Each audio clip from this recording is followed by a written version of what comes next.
Here it is, Sam.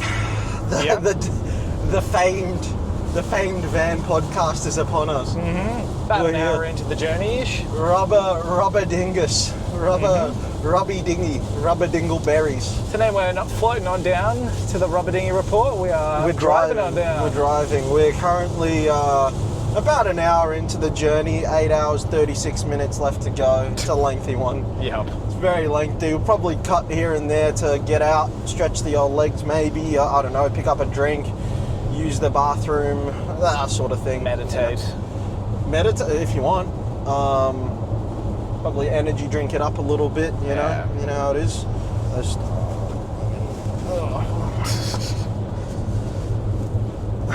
Oh, hello. That's a roof. Oh no, that's solar panels. That's a hectic arrangement on that van. Yeah. Oh, but yeah, rubber dingus time. It's how are you feeling? How we feeling at the moment? Doing all right. Yeah. Thought we'd start off with a slightly more structured start, at least. Yeah. The amount of things that have gone wrong this week. Well, we won't go over the mobile police camera reported ahead. Shut up. We won't go over what happened in the Becoming Authors today. We'll let that speak for itself. But in general... We can give some cliff notes for that stuff, but in general, a lot has gone wrong. So we had the last minute stuff to prep this week. Yeah. And... Yeah, so this was mostly my responsibilities. Mm-hmm. It was a few things that I'd done and had somewhat postponed, so it is my fault for rushing it at the end. Yeah, it is what it is, mate. At the end of the day, everything right now is in the back of the van. Yeah. And we are Sydney bound. So I had a couple goals this week, which was do the Polaroids for our crime board. Yep. Finish off the spin wheels. Yep. And grab a few other misc items like, what did we get? Like some stands for science and high-vis vests and that sort of thing, A few small items. Yeah, more or less. Which I didn't really think about. I put the high-vis vests in a box. Huh? I put the high-vis... You put them in a box? Which means we're going to have to unbox it. Well, that's fine, because you have to unload everything out of boxes now, so but that's I'm saying fine. for when you get to Melbourne. Yeah, well, so that was as long as you know which box it's in. Yeah, it's one of the misc boxes. Well, that's so fine. Well, we can just... Yeah, we can just do that. But so starting off with the Polaroids, originally we bought a camera. Yeah. Then I found out we had a printer. Mm-hmm. Then when we tested the printer together, we didn't know how to use the password because it's not ours. Yep. So then I was going to print everything out and then take photos with a second camera that we already all happen to have. Yep. Thank you. And then not only did I forget to print them, I just relied on your ChatGPT. Yeah, you didn't think to maybe just Google or ChatGPT or whatever. How do you reset the password? Yeah. Good Lord, Sam, what would you do without me? So you sent me some instructions of how to reset the password. Yep. Which thankfully worked because again I did not reprint them. Yeah. On paper to take photos of them because I was like I'll trust the instructions. Yep. Got that done. Yeah. I almost forgot to print one because you sent them in a batch of 9 images and then 1 image. So I saved all 9. It was like, oh, sweet, done. That was the last one. And I was just looking back through yesterday and be like, oh, fuck. Yeah, I forgot Gambino. Oh, actual? Yeah. Oh, boy. So that would have been a mistake. Yep, Along with that, I think the printer's... Oh, that's the waterfall I fell off. Springbrook. Hell yeah. Purlingbrook Falls. Yeah, I fell off that. Well, almost. The edge Keep crumbled. that sizzle. I've got a good idea for a topic. Yeah, okay. Near-death experiences? Yeah, that's the one. Yeah, okay. Yeah, well, there's one of those. There's some sizzle for you. But so the printer I think is slightly broken because I think its red colour's not printing fully. Oh, yeah, okay. Which is why they look a touch blue. Blue, yeah. That's okay. And there's also a... what's it called? There's a bit of ink stuck on the inside of this printer. So as they printed, there was like a black streak down the middle. Oh. But it was able to be wiped off. Okay. So that's fine. That was less of an issue, but concerning at the time. Yes. So that got done. Okay, we're good. Spin wheels. Yeah.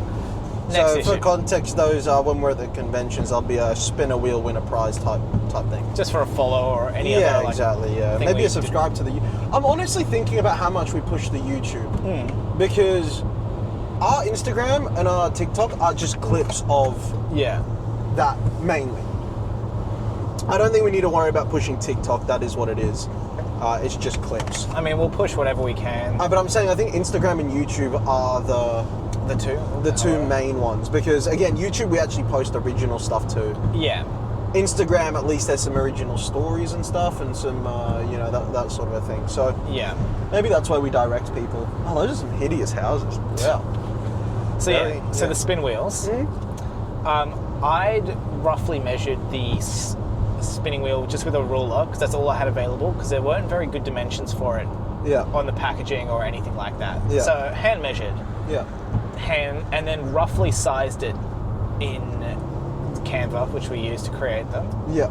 Or Vivian, a wonderful partner, helped assist with. Yeah. Guest of the podcast, Vivian. Yeah. We should redo some of the guests. I mean, at least the 2 guests we've had so far will at least come back on. Yeah. We should get every guest to hit the punch machine, see what score they get. Of course. Yeah, have a leaderboard of it. We should also come up a name with guests of the pod. Like as in... Similar to how we have Caleb's watching. Oh, yeah, g'day, Or Caleb. the Rubber Dingleberries. Yeah, the Rubber Dingleberries, yeah. We have that can be decided. What, like a collective name for the guests? Or no, it's just we refer to as, instead of like guest of the podcast, Yeah. friend of the podcast or something Oh, of the pod. okay. Associate editor. or Unpaid labour of the podcast. I mean, yes. That's factual. Yeah, it is. Yeah. So Viv sized it all up and Future legal battles of the podcast. Viv sized it all up and designed it for us. Yeah. And printed it and laminated it while she was working. So Awesome. Big Thank thanks you to very her for much that. to her. But unfortunately, the issue arose in either I gave the wrong dimensions or they were scaled in the wrong dimensions when it was printed. I'm going to claim the responsibility for that because it was Well done, measured. Teddy. Look at you being a man. Of course. Good on you, man. I'm going to accept some fault. Yeah. No, nobody's perfect, even as close as I can be. You're not that close. There's a vast gap.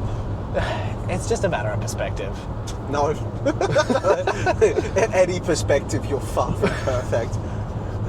Anyway, so got them all printed out. So I cut them all up. Yeah. Cut off like them into the nice little segments, which they were already printed out as, trimmed up nicely, and then started putting them on the little spin wheel. Yeah. It's like, these don't fit. Nice. So, fortunately, it was actually a good quality laminator, so it did a good job keeping it together. Yeah. So I like to keep an edge around the laminating, so it's just laminating, touching laminating. Yeah, That's no longer the case. I've just cut straight through it all. Beast mode. So it doesn't look how I envisioned it initially, but it gets the job done. It gets the job done. That's all that matters. No one's gonna go. You know, I would spin that wheel, but those laminated edges, that's gonna stop me from doing it. No one's gonna do that. But yeah, so what a job should have been a couple hours of just cutting and attaching it turned into probably double that for a second round of cutting. Crazy.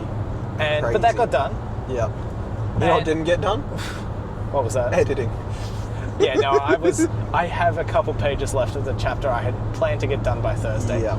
Which was superseded by these other tasks. Yeah. It just means we put the pedal to the metal on my back. I've, on the other hand, been hyper productive on the books. I've done 5,000 words a day for the past 3 days. Insane. Insanity. Yeah. So we're doing well. 15,000. Guess who wasn't doing well? Me when I tried to place an Officeworks order. Yeah. Do you know how I told... Because we were on the phone when I was placing that. Do you know what I did that made it not work? What? I transferred it to our second business account. So... Oh, the old... So... Yeah. That's why we have access to it. Yeah. You should probably transfer that back. I did. Yeah, okay. Because I had to pay for it. Yeah. But I was trying to place the order online. And it just wasn't letting me. I was like, I've moved the money to the account. It's there. Yeah. Why isn't it paying? I'm paying with the card. There's money on it. I tried on a number of different browsers on 2 different computers. It still didn't work. Yeah. So I ended up just going into Officeworks and making the payment, which is when I realised that the money wasn't in the same account. So, I mean, I got the stuff, but it wasn't as easy as I hoped. Yeah, fair enough. Well, it got done. Yes. It got done. At the end of the day, we are in the car with all of the goods in the back the way we wanted them, so... And then to complete the spark notes of what happened this morning, I forgot the spin wheels. I left them at home, so I had to drive back and get them. You did. And then I also, this wasn't me. This was, I guess, collectively us. Yeah. It wasn't even our fault. It was airport's fault. But we had issues picking up the van. Yeah, we did. So yeah. Yeah, the van was a piece of shit to deal with. It wasn't so much the van, it was the airport. The van's great. But that could have gone very, very wrong. Oh.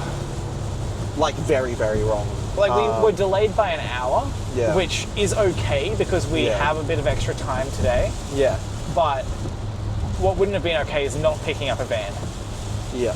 Yeah, that would have been... That would have been was game a possibility. Over. Yeah. Thankfully they had some in stock in Hamilton, so, that's a relief, to say the least. Otherwise it would have been quite dire. What's this traffic on a highway to Sydney? Apparently so. Woke nonsense. So yeah, that's the updates for shit going wrong this week and a general production update for the novels. Nice. Yeah. Do you have any other additions you've got that I've missed? No. I think that's pretty much it for the updates. I've just been writing, trying to make up for what I'll miss in the weekends. Yeah. And then when I think I'm gonna aim. Roughly for 10 pages a day, every day, like permanently for writing. How many words does that roughly equate to? Don't know, honestly. I'm trying to. Was that what's enemy of the? Rival of the podcast and the series and everything. Brandon Sanderson recommended. No. His was like 100 words a day or something. Okay. Yeah. His was like to get a book out in a year. We don't do that. Yep. So you've smashed that goal out of the park. Yeah. Well, of course. What do I look like, Brandon Sanderson? Yeah. Yeah. Yeah. I think I'm going to aim for like 10 pages a day. The way I look at that is like 70 pages a week. What's that in a month? Like 280 pages in a month? It's like 2 or 3 chapters. Yeah, so we're looking at... We'll be back. A friend is calling me. Oh, Mike's. I got mine on. Is yours on? No. Now it's on. Wait, there. Now it's on. Good on you. A little interlude. Friend of mine that we're going to drop the stuff off with later. He called, so just had to chat with him for a little bit. Yeah. Nice little catch up. But yeah, back on the way. It is what it is. But yeah. Do we want to delve into the little sizzle I sizzled earlier? Oh, the near-death experiences. Yeah. I'll be honest. I'm getting lightheaded from the fumes of this thing. Yeah. So I'm just waiting on you to clock the bit because you keep giggling every time I pull the hat out. But there's a bit. Have you look at the hat?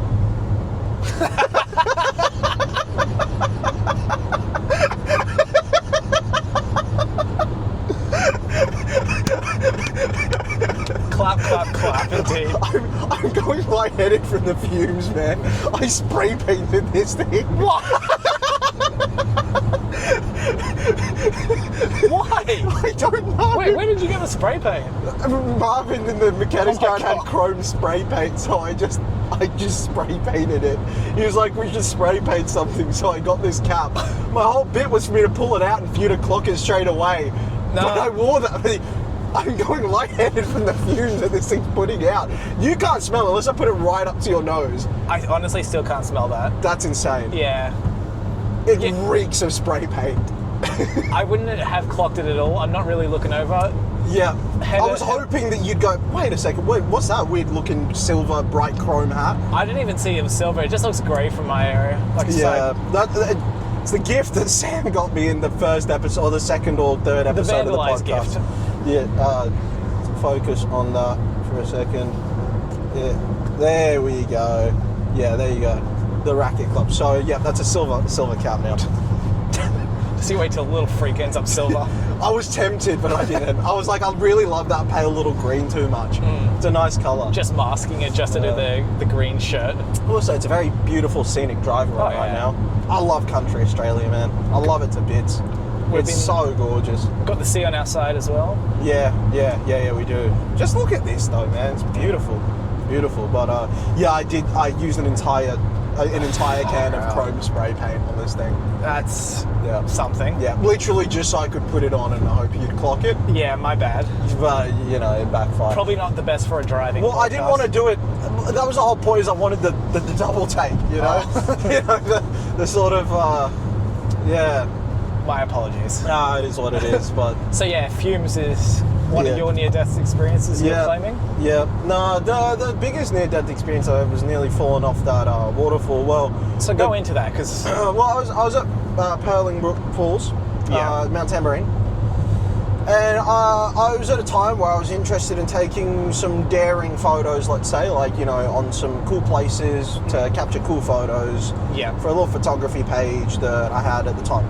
Yeah, okay. Just with a friend. And I was, and I thought there's obviously there was a walkway that goes over the top of a little river, about like 20 metres before it tumbles over and becomes a waterfall. Yep. And then off to the side, there's a little lookout up here where you can look down at the waterfall. So I thought, friend, stand up here, take a shot of the waterfall, and I'll stand on the edge there, and it'll look kind of gangster because it's a big waterfall, big drop, really big drop. Yeah. I skipped the barrier, went all the way to the edge of the waterfall, and then the rocks underneath me gave way. How far did you fall? Like, did you fall? Like about 2-3 metres, and I managed to grab onto a tree that was jutting out. Fuck. Yeah. Bloody close. Oh, yeah, no, like really close to death. Yeah. There's a little video of me climbing back up afterwards, which I don't know if you've seen. No.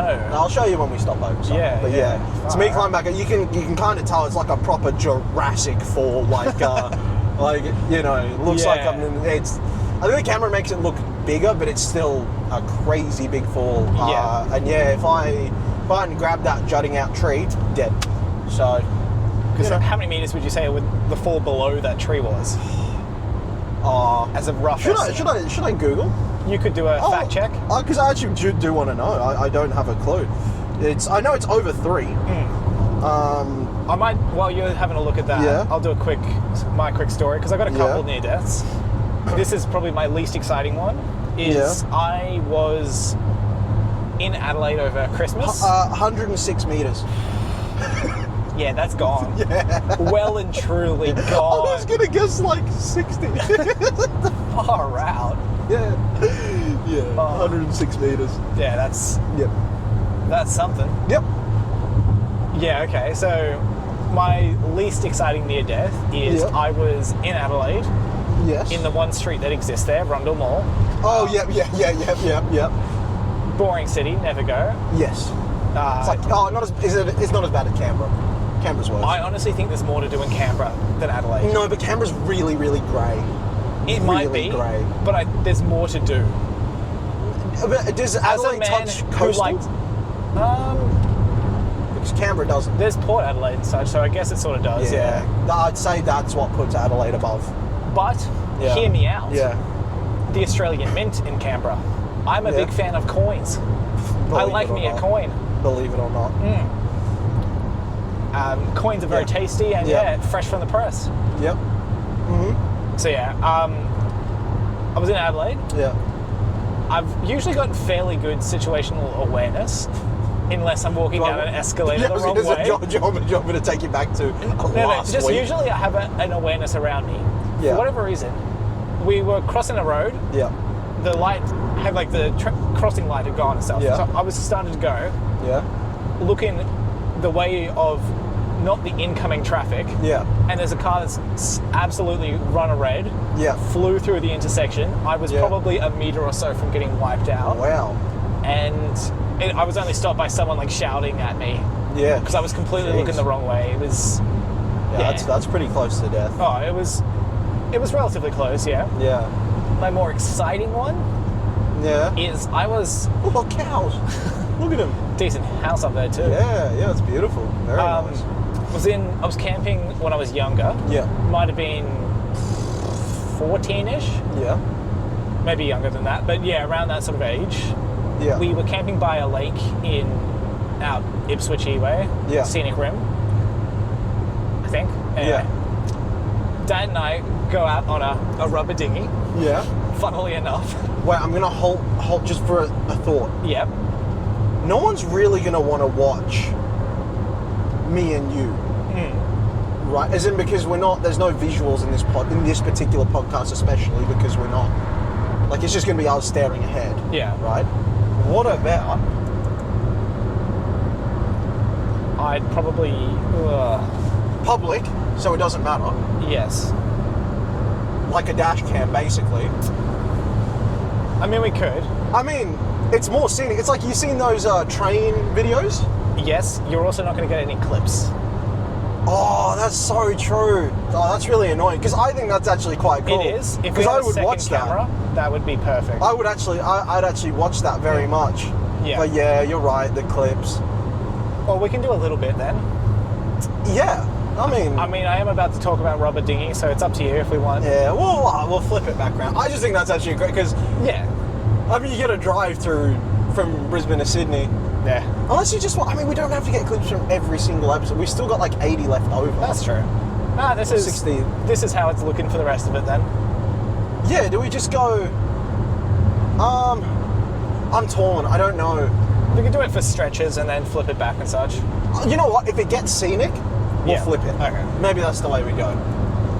Yeah. Well, there was a little sizzle for you later. Yeah. When things get scenic, when things get beautiful, we'll flip the camera around. Anyway, so I'm Yeah. out on this rubber dinghy Yeah. in the middle of a lake with my Yeah. dad. One paddle and shock horror Up She Creek. with paddles this deep. Yeah. Yes. The raft pops. Yeah. So the base of it and some of the sides Yeah. pop. There's still a tiny bit of air in it, so we do have almost like a floaty basically Yeah. to hold on to. But we're stranded out in the middle of the lake, and there's probably 100 meters between us and the edge. Yeah. And we're in the dead middle, so going one way, we are closer to one side. It may Yeah. be 50 meters off. Yeah. Not dead in the middle, sorry. But may as well be middle because Yeah. the other side is just like trees and stuff, and Yeah. nowhere close to where the campsite is. So even if we got to the other side, we've got to like trek around somehow. Yeah. So we come to the conclusion is made that we're going to have to swim back. Yeah. Now we keep going. You couldn't feel the bottom, but it was Yeah. like fairly. You got a good view. That looks pretty nice, no? Yeah. Overhead? It's a fairly muddy bit, so you don't feel the bottom, but you can sort of feel like mud swirling around your feet to an extent. Yeah. Right. But like, there's nothing solid beneath you, so you are just swimming on this floaty, basically. Yeah. So we get most of the way across. Maybe we're like 20 meters off the edge. A boat comes past, picks us up. It was all good. Yeah. What we found out later was this was a bull shark breeding ground. Oh boy, that's a genuine like near Yes. death. Now, Near death. Yeah. bull sharks, for those who aren't aware, Are hyper aggressive. highly territorial creatures. Yeah. And They'll munch you out. Yeah. Like, yeah. so we were lucky not to come close to any, Yeah. because if we had, it would have been, Dead. yeah, Torn to goodbye. shreds, yeah. Oh, goners. Yeah. So yeah, And then who would I have to bully? you wouldn't have an author. You Yeah. wouldn't have met me. Yeah, So that's true. it's, yeah, that's a wild one. Yeah, that's a near death. I don't know if I've got any others. I'll have to have a think. I mean, do you have any like other injury stories from your sport and other? Just a lot of like ligament damage and general whatnot. I don't think Pottsville Mooball Road is quite a funny name. It's not. It's pretty good. Yeah, it's not Wongapong Road by any Wongapong. means. We have passed Wongapong already by this point. Yeah, we have the Wongapong. Yeah. Big Pongus. Well, that's quite picturesque, no? Yeah. I'm gonna hit the zoomers. It's look. about to start raining, so I'm going to have to put wipers on, so you might... Yeah, flip it around I'm just giving him a little. You know, you can put the wipers on for a little if it's getting thingy. Look at that. That's pretty beautiful. That's pretty beautiful. Not gonna lie. That's not bad. You know, that's lovely Australia. You know, that's kind of cozy. You know. Oh, yeah. It's Like- a nice drive to Sydney. Yeah, there's a little view, a mountain, yeah. a rainy mountain scene with The nice clouds hanging Yeah. over. Well, I mean, just like in terms of for the camera. Oh, yeah. I think it's quite cozy, you know? So yeah, if you don't have any super interesting injury stories, You've got plenty. I've got a I know couple. that. Yeah. What might be... So I have 2 scars on my chin. I might start with this one. Yeah. It's because I split my chin twice. Yeah. The Impressive. first time, I was quite young. Yeah. I was, let's say early school, maybe like preschool sort of level. Yeah. So what's that, like 4-ish? Yeah. I've always been an adventurous kid. I love climbing things. Yeah. I was like, oh, well, I can't go outside for whatever reason. Yeah. I'm going to set up like my own obstacle course inside. Yeah. So my clever mind was like, you know what would be great? Having a bridge between the couch and the coffee table. The coffee table with sharp edges to an extent. So Yeah. sharp edges is in a square and Yeah. pointy. Yeah. Oh, yeah. Yeah. I figured. Yeah. Yeah. And Generally, what sharp means. well, not like sharp, like it's not a knife of a No. table by any means. Yeah. But anyway, so instead of using something solid as my bridge, Yeah. what would I use but a couch cushion? The most solid bridge there is. Shit. So yeah. You're a dopey kid, man. Yeah. I obviously start climbing across and plummet, and my chin smacks into the edge of the table. Yep, as it should have done. You deserve And that. yeah, so I got stitches pretty early for that. Yeah. And then maybe 6 years later, Yeah. it's the final year of primary school, Yeah. so it would have been 13. Yeah. We used to play, well, first of all, handball, goated sport in Australian schools. I don't Yeah. know Oh, yeah. Of course. if it translates to other... It doesn't. Oh, really? It's an Aussie thing. Okay, so Yeah. 4 square, you bounce a little handball, it can only bounce once, and you bounce it across, and if someone messes up, Yeah. you Yeah. rotate positions. in the Basically, squares. if you know the rules of a ping pong serve, where it's got to bounce on your side then their side, imagine that, but with a bouncy ball, and instead of on a table, it's on the floor in a little grid-like mark, and you've got your little zone you have to stay in. That's, And you know. yeah, we played a variant of it at our school, which Yeah. was with a soccer ball or like another smaller but Oh yeah. bigger yeah, yeah. ball. Yeah. Well, you played with your feet, or We involved, you could use feet and Yeah. anything like that. bouncing it with your feet would be a bit weird. You just I kick feel like it. you'd have to go on the full for that, no? Because that's what we had. We had a similar game where it was on. It was on the. It was like football handball, but it was basically you had to clear the line. You couldn't bounce it on your side first. Yeah. I can't remember if it was bounce on your side or you just had to clear it, Yeah. but it was involving kicking and stuff with a bigger ball. Anyway, Yeah. we had a court that was more or less designed for handball Yeah. Okay. at the school. Yeah. So, but what wasn't great about it was one side of it backed onto like a gravel hill. Yeah, Not right. super steep, but Yeah. there was like a slight step down, and then it was maybe, for those in engineering fields, Yeah. like a 10% grade, Yeah. Right. which might mean nothing to anyone, but that's how I have can no explain idea. it. Yeah, so, for every 1 meter up, 10 meters across. Yeah. For- Okay. Oh yeah. Yeah. I get you now. Yeah. Yeah. So, I was in one of these positions that backed onto this gravel hill, Yep. and it bounces in my square, Yeah. and it bounces high over me. Yep. So I'm surprisingly flexible Yes. when it comes to Yeah. soccer. Yeah. Yeah. You are. So you throw your leg way up in the air, I do one of my jumping scissor best. kick things. No. I do a scorpion kick, Oh my god. which I yeah. don't think I've done since. Yeah. I'd understand But I why, considering how this is going perfectly to hit turn it. out. Yeah. And But then it fell I on your have face. to do it by stepping back down onto the gravel thing. Oh yeah. So I step on the gravel, do the scorpion it kick. gives way. My foot slides way beneath me. Yeah. So You smack your chin on the floor. I slide down, and Yeah. I start sliding down the hill, Yeah. and I tip forward, and my chin hits the edge of the concrete. Oh, gross. Gross. So this was before nasty. school started, so Oh it's... yeah. I didn't do school that day, Yeah, I can imagine. surprisingly. Yeah. I can But yeah, imagine. so within not a huge amount of time, I split my chin open twice, Yeah. which is Yeah. Impressive. a bit interesting. Yeah. You're a liability of a human being. Oh, yeah. You know what? I'm... Just a walking victim. That's what you are. don't know about walking victim. I don't know. Bonanza Drive. Bonanza Drive is a good name for a road as well. That's what I love about country Australia. Good road names. Good road names. None better than Wong or Pong. No. I did get a work email, by the way, from a place in Northern Territory. Yeah. Called Humpty Doo. So Humpty Doo is good. yeah, it's a good one. It's a good one. Yeah.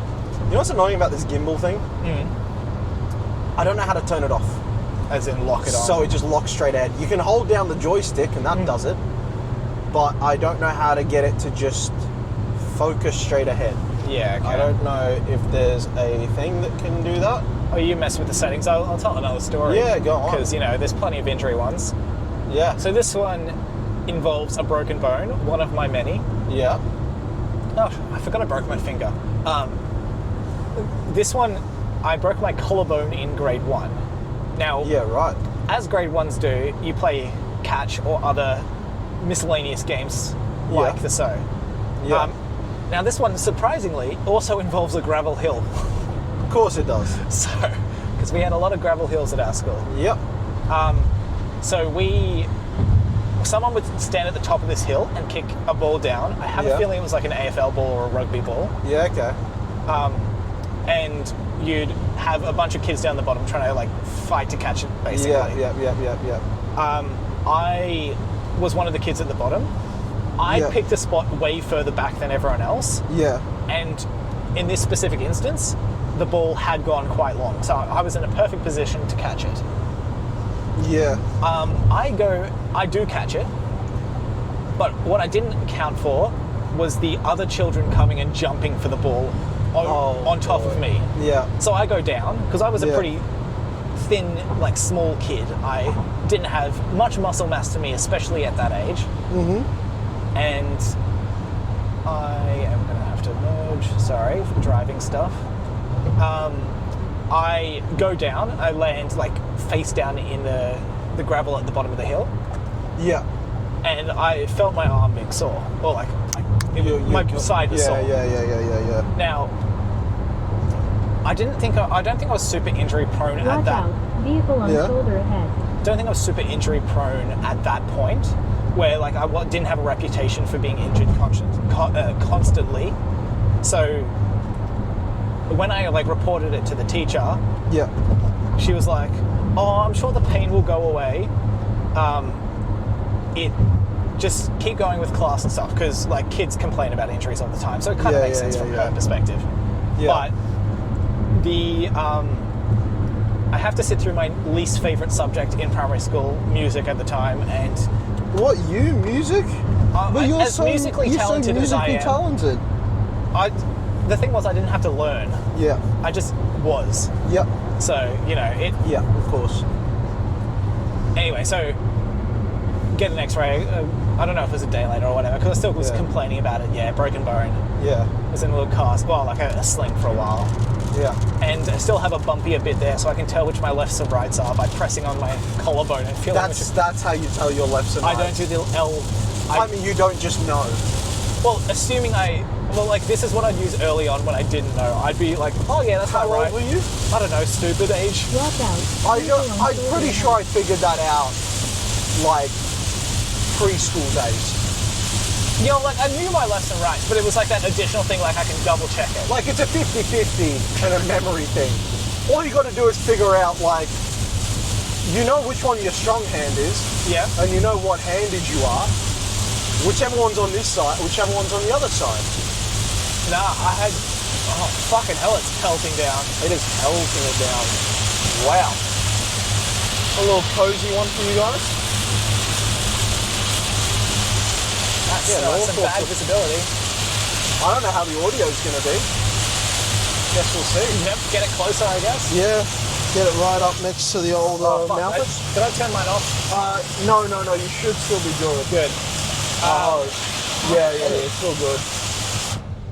Oh, that was a nice little break. Anyway, so... Oh, fuck. Car. So yeah, broken collarbone. Yeah. Which I followed up with a broken ankle by playing soccer. Yep. Now, as rough as I play soccer, not intentionally, I don't want to cause anyone injury. That was quick. Oh, yeah. I do play very physically, and I play like my life is on the line. Yes, you do. So, considering that fact, you'd assume a broken bone would happen because I've done something aggressive. Well, aggressive. Because you've gone through a player. Thrown myself around. Yeah. For a specific jumping reason. two-footed slide tackle type job. Something hectic. But no, what happened is I was sprinting with their striker. Yeah. And I step wrong. And as I step, my foot gets stuck on the ground. Yeah. And my shin goes forward over it. Yeah, that's rough. So, breaking it forward is rough. Yeah. Ow. So at the time, I didn't realize it was broken. I have a high pain tolerance as well, so... But did it still move? Well, I couldn't really stand on it. I was basically hopping. Yeah. But I still was like, I probably just rolled it. As you would. As you would. You have such an autistic pain tolerance. So I set off for the rest of the match because I was like, I can't really do anything with it. Yeah. I ended up driving home afterwards. Fortunately, not the dominant foot needed for an automatic car. Yeah. I still thought nothing of it. I just went to a GP afterwards. It was like, can I get something for this? And they're like, just go get an x-ray tomorrow. Anyway, so my parents were also overseas at that time, and I was still I think I was a child at this point, maybe like 17. I would have been like 17 or 18. Really so I was, look at those people stranded in the rain. Yeah. Lol. I was teetering on the edge of being an adult. Yeah. And my sister wasn't, so... Yeah. My goodness. Wow, this is heavy rain. My grandmother was looking after us at the time. Yeah. Just making sure we got everything sorted. Yeah. She had to drive me around. Yeah. And got the x-ray the next day. Usually with an x-ray, they go to the doctor and be like, here's this x-ray, you determine if it's broken or not. Yeah. They saw the x-ray and were like, go to the emergency room immediately, basically. So I did such. Yeah. Now, what was interesting with the aftermath of that is I originally just went and they put a cast on it. They ended up having to put a plate and a number of screws in. Yeah. But before that, I just had like a plaster cast on it. Yeah. But also what had to happen that day, or the day after, was I had to go vote for some sort of election within Australia. And of course, voting compulsory here. Yeah, it is, So I had to go. So I'm on crutches, I've got this cast, I can put no weight on it. Yeah. Get through the voting, my grandma's there helping me out. On the way back to her car, she basically ankle taps me. Oh my... Accidentally. Oh my God, your grandma is ruthless.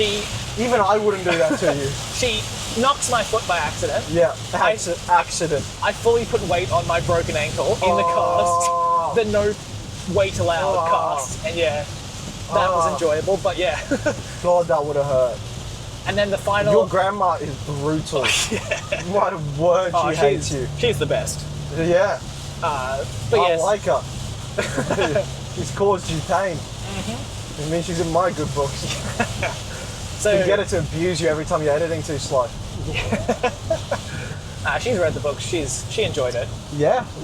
Oh, same grandma. Same grandma. Yeah. Sick. So the final broken bone I have is my finger, which I got playing soccer again. Of course you did. This is when we were on the team together. Yeah. This was at... that's right. In the warm-up, you donut. So warm-up to the game, I was keeping, because our keeper... We didn't really have one at the time. So I'm keeping during the game, were you? Oh, no. Oh, I thought you were just warming up for sillies. So, no. We didn't really have a keeper. So we were subbing keepers out, and I was predominantly being keeper. Yeah. And sort of playing like a sweeping defender role as well as keeper. Yeah, pretty much. And so I was warming up as keeper before the game, and someone kicks it too hard into my pinky finger. Yep. And it hurts. Yep. I was like, okay, I've jarred my finger. Yeah. There's that pain tolerance again, coming in handy. Yes. So I don't think we had gloves when we were playing. No, we did not. So I just had a regular finger in the way. So there was no protection on it. So it makes sense. It was sent backwards and broken. Or quotation marks jarred at the time. Yeah. Anyway, not knowing it's broken and not having a better option for keeper, I played the rest of the game as keeper and definitely nudged it a couple more times. Definitely did. So that was another instance of I got the x-ray because I was like, I went to the GP, it was just like, can I get something for this? Yeah. Got the x-ray referral, got the x-ray, and they were like, immediately emergency room. Did you get surgery on that one? No, I didn't. You can't really get much for a finger, but it was just immediately go to the hospital, sit down, and get a cast on it. Yeah. Did it have to be reset or anything? No, fortunately. Okay, that's good. My finger's still misshapen for it. Yeah, I got like a bit of a bump in it. Oh, did the same happen to your face as well? No, that was just natural. Oh well, commiserations. Yeah. It's nice to be out of the rain. Yeah, wow, that was torrential. That was heavy rain. That was heavy rain, so interesting what happens to that audio. Not a clue.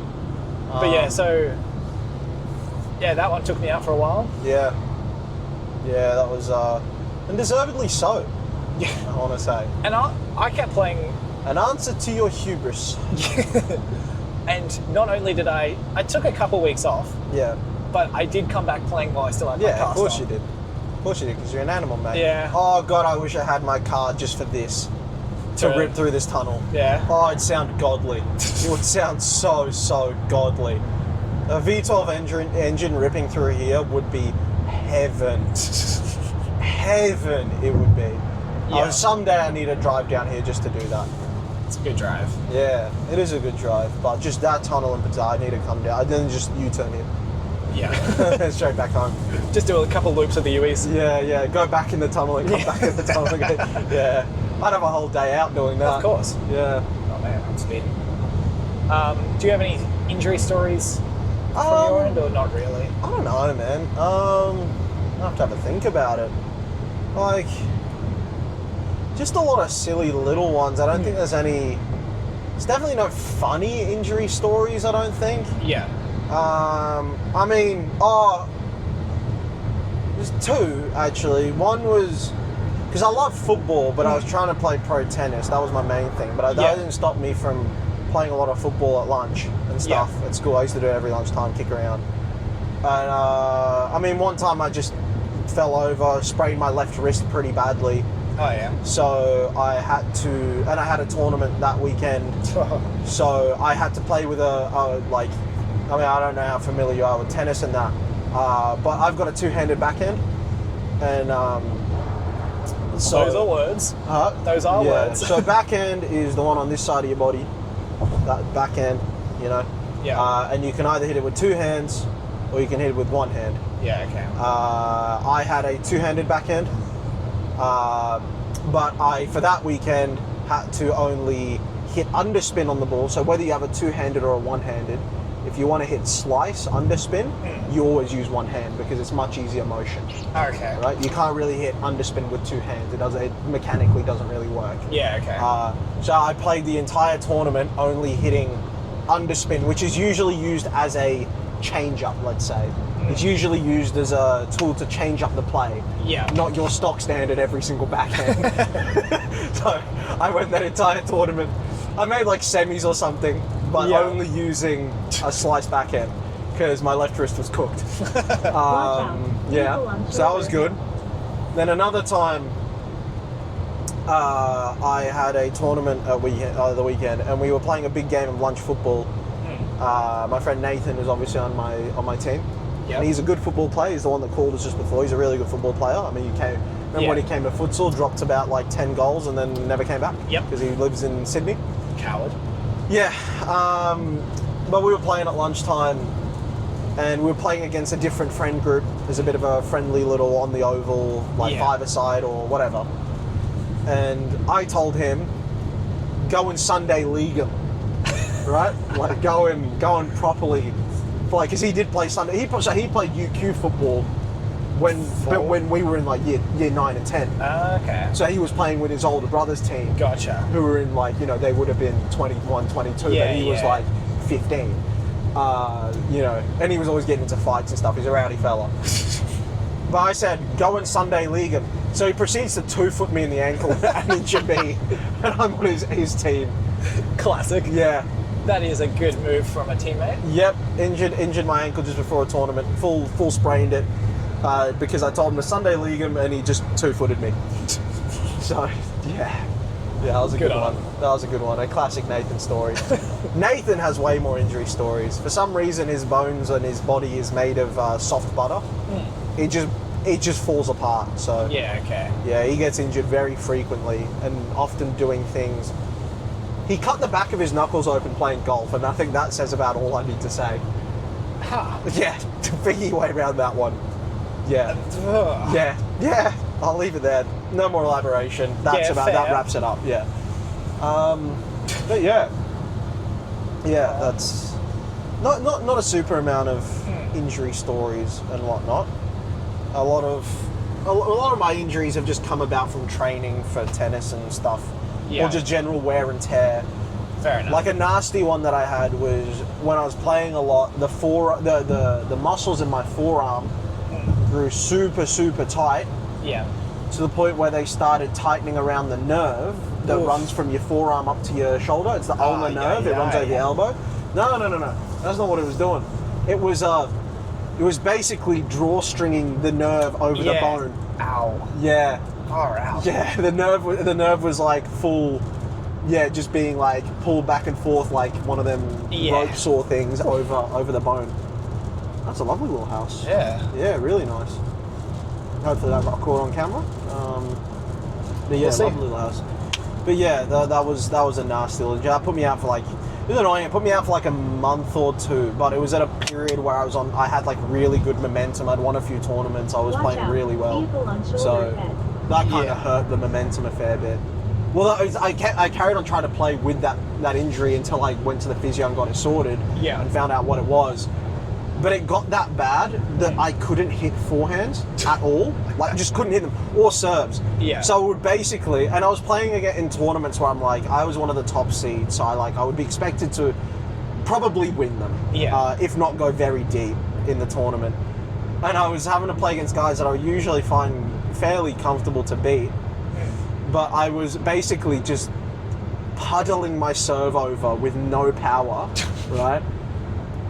And running, so usually the forehand is the big weapon for most people because it's a more comfortable technique to hit, right? So you will often find people, if a ball is hit down the middle of the court or slightly to your backhand side, if it's not quick enough, you'll run around it to hit a forehand. Yeah, okay. Interesting, a medieval knight poster. I don't know what that's about. But yeah, you'll run around it to hit a forehand. Think about it in the same way that if you have time on the ball playing football, you'll knock it from your left foot to kick it with your right.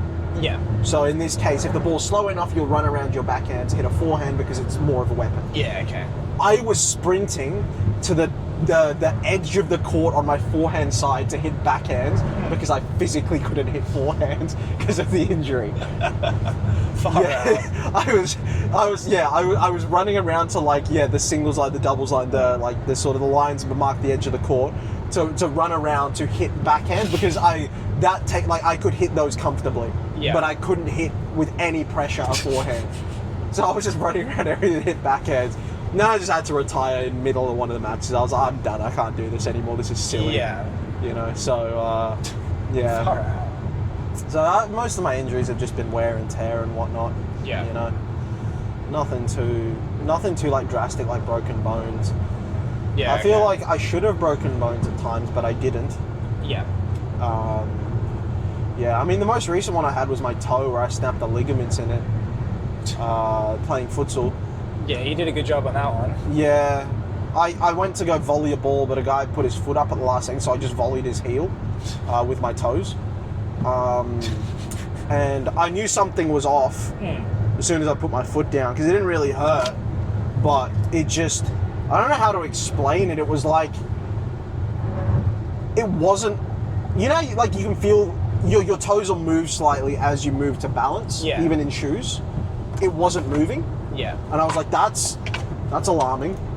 Yeah. So I came off the field. And you guys were like, sub back on. I'm like, I can't, boys. Yeah. And then as soon as I took my shoe and sock off, my toe started pointing straight upwards. And then at random times, I would set it downwards, and at random times, it would just pull back upwards and point vertically. And so for the next month or two, I just taped it to my other toes and kept going about my life.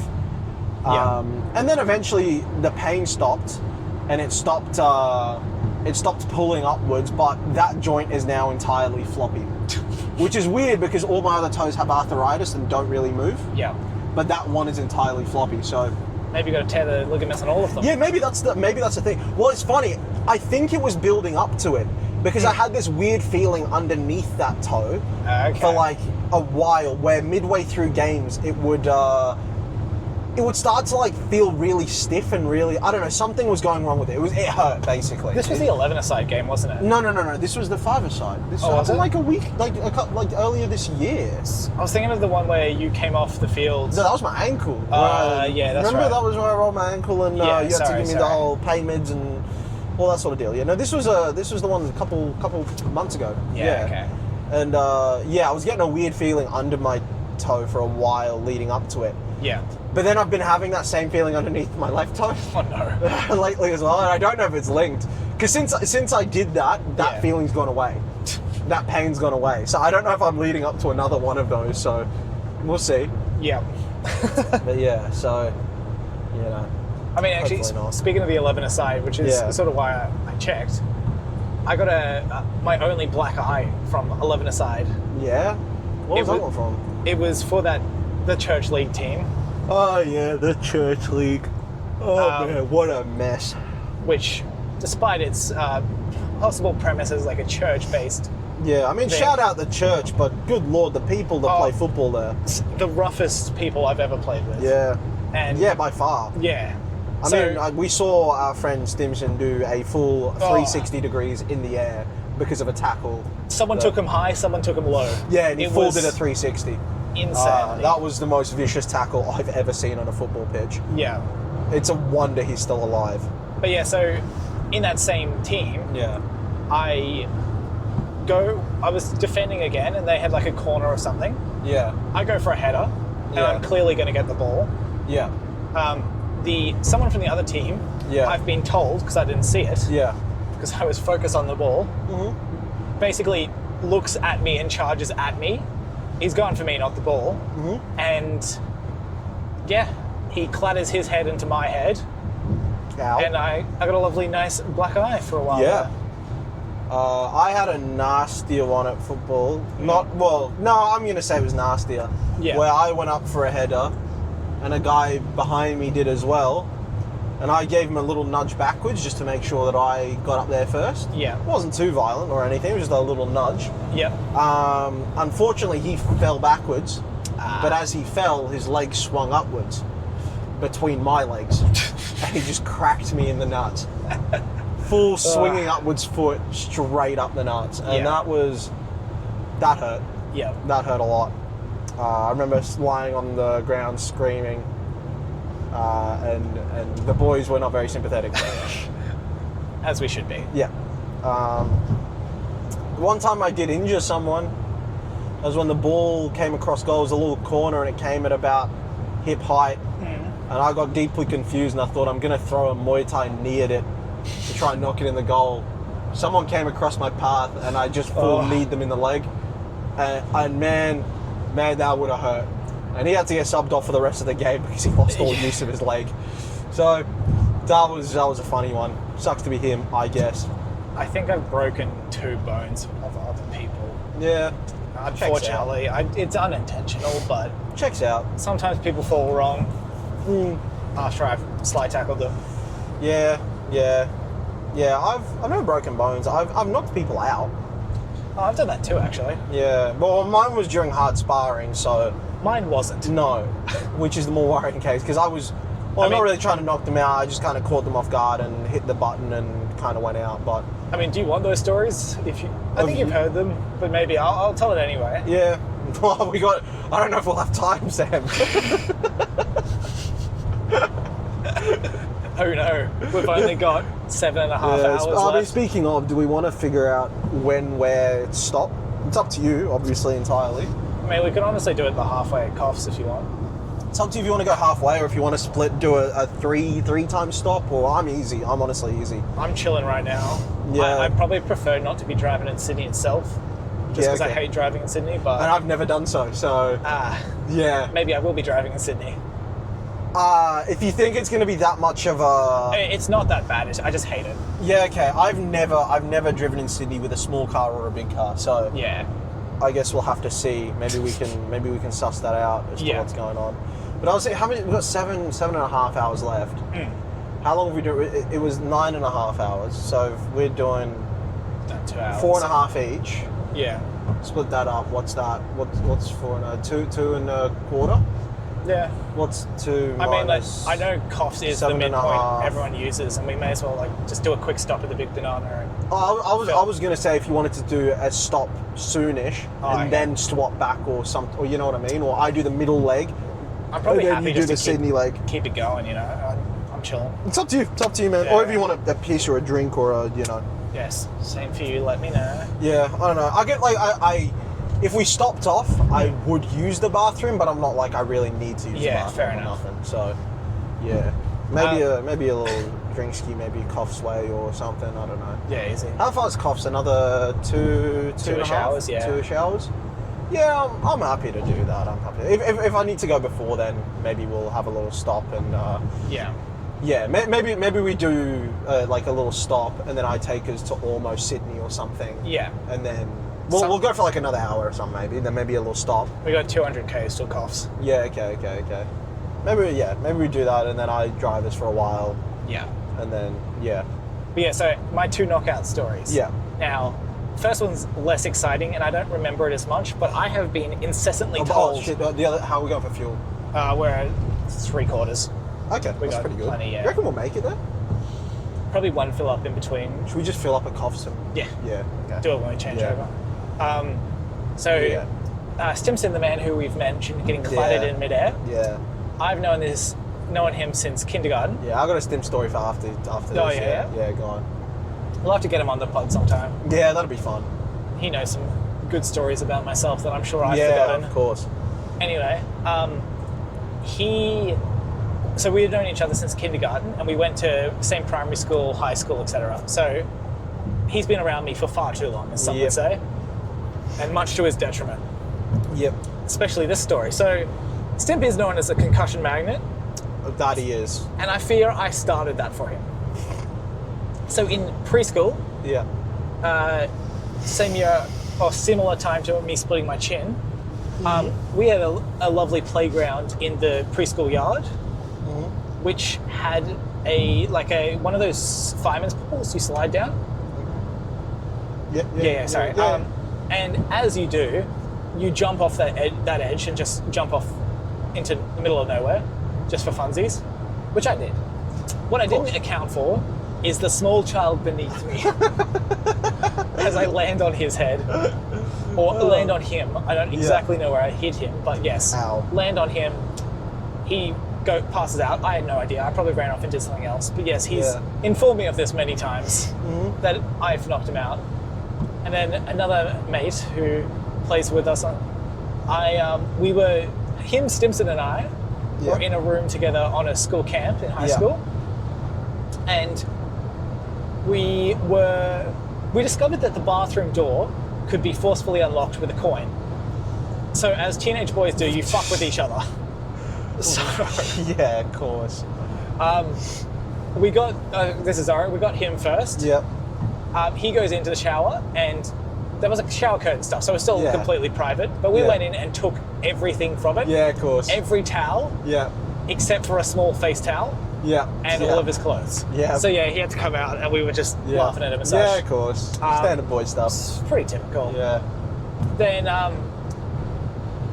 there was also a light on the outside of the room for the bathroom, which is just great for. Yeah. So you By just the way, did you figure out cruise control?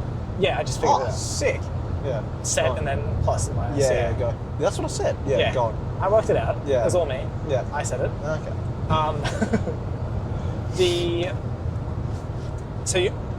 There was a light on the outside which you'd flick on and off and stuff, and you'd fuck with people that way as well. So it was a lot of hijinks happening with that.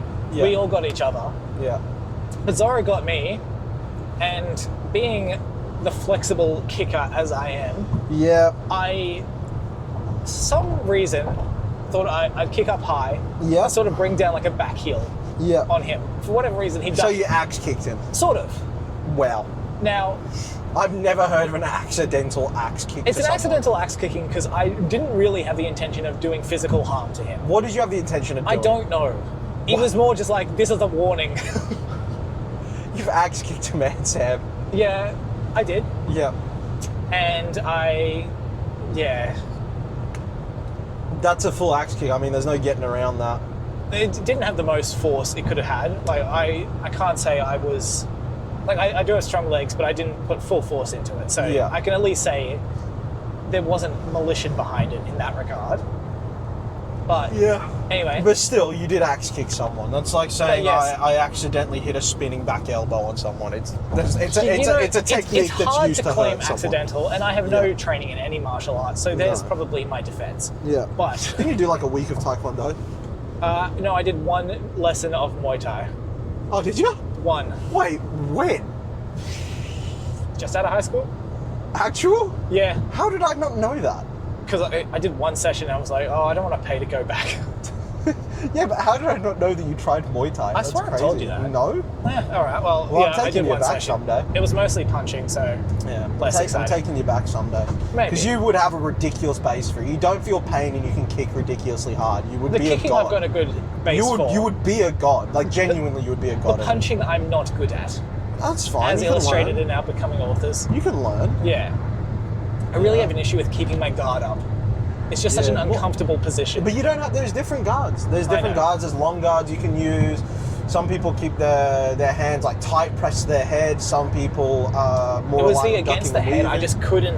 Yeah. It just didn't feel. There's also different coaches will teach it different ways. Some of them teach a more boxing stance. Some of them teach a more. Yeah. I mean, traditional Muay Thai, they often have their hands kind of like out in front of them like this. Sometimes to hand fight and whatnot, and rely on like slipping side to side and that sort of a thing. So. I mean, that probably did discourage me from going as well. But you'd be so cracked at it. Genuinely, you'd be so. It's something cracked. I'll consider in the future.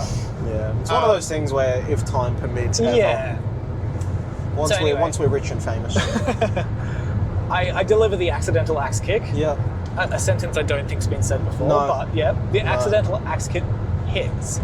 Now, what I hadn't accounted for in my accidental kick is the Zorro ducking forward, so the back of his head comes into contact with my heel. That's like a proper axe kick. Yeah.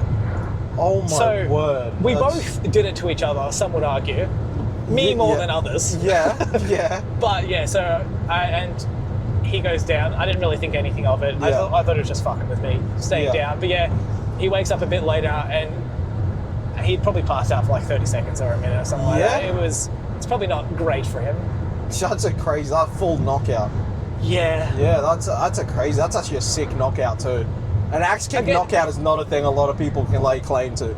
If it was intentional and in a fight, impressive. Yeah. For the situation it was in, concerning. Still impressive. Maybe a touch impressive. More impressive. The fact that you accidentally axe kicked someone is deeply impressive. Yeah, so that happened. Yeah, wow. Yeah. Yeah. I mean, the coolest knockout I ever landed was a spinning back heel kick. I thought that was the coolest man alive after that. It was in hard sparring and stuff, but I set it up nice with a couple low left leg kicks, stepped through on the kick and then spun all the way around, put my right heel up to his head and sleepy time. But I've also been knocked out before, you know. Yeah. One time was so bad that that night I couldn't sleep through the entire night because it felt like my brain was pressing against my skull. So I just sat upright because it was slightly relieving, and I just sat upright for the entire night. Good on you. Yep. Sleep at all? No, not a single bit. Just to cut in, isn't it great seeing all the waddle? All the what? Waddle. God, Yeah. Oh, Yeah. so good. It's beautiful out here, man. Oh yeah. It's yeah. Do we want to do one of my patented transitions? Into? I don't have anything. Yeah. We could do our media consumption or reading update. Yeah. Since the last thing I have done sweet fuck all. I don't know. Let me think. I mean, do you want me to start or? You know what, I'm going to spin this back around for the vibes. Yeah, okay. Oh, that's on full zoom. We will pull that all the way back. And there we go. Alright, I'll give us a start. So I've read two things this week. Yeah. First one, I finished off the second book in the Loch Lamora series. Yeah. I think I gave it 4.25 in the end. Yeah, okay. It's it has a stronger finish than I remembered, which was good. Okay. We spoke a tiny bit about it last week. There's some great lines in there. Its flashbacks are strong as well. It's probably some of the strongest. That series has some of the strongest use of flashbacks I've seen in books. I've started the third one, so that continues through there, and it feels like they build the flashbacks up, like similar to like some TV shows and movies do, where they use the flashbacks as like sort of explaining things as happen in real time. Yeah. So you get some of that stuff, which I don't always like, but if it's done well, I do like. Yes. As bad as, like, because I was almost embarrassingly back in the day. You are embarrassing, avid Arrow fan. Oh, okay. I thought you were just talking in general. Okay. No, in general, and also this. Yeah, okay. So they did some good flashbacks, like season 1 and 2, before I realised it wasn't a great show. Years later. But enjoyable for the superhero content I was after. But so that was really good, and I mean, some of the character work is incredible. There's very interesting dynamics going on there. Yes, fair enough. My quick summation of that one. Yep. Do you have one yet, or do you want me to keep going? Let me think. Since last time, I've not watched anything really. I've just kind of been locked into writing. Listen to a bit of music. We'll listen to the odd podcast, I suppose. I've not really watched anything on YouTube.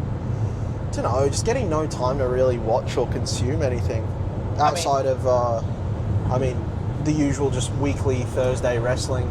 That's pretty much it. Outside of that, how about you do a little summary of the Mort? Oh, the Mort thing we watched so far? What was that, dude? We are 2 parts into at least 15 parts, I think. Yeah. Of Mort being the most... What was that? What was it? He's the most despicable character. Yeah, evil incarnate is what they... What are you... There's some insane lore there. Yeah. I mean, do you have that video pulled up so we can give it a mild shout out? That is something I will permit shout outs for. Will you? I will. No, I'm going to say no. Okay. Yeah, I'm just going to say, It's called Mort Evil Incarnate or something. It's by the Theorizer. I know that. Okay. Yeah, I remember him saying it. So, there you go. It's been a good listen so far for me. There's some insane lore. Yeah. Some very insane lore. The 11 ex-wives that are all dead. Oh, part starfish. Yeah. This little marsupial. Yeah, I mean... Or mammal. There was some funny ones in there. Oh my goodness. There was some funny ones, but...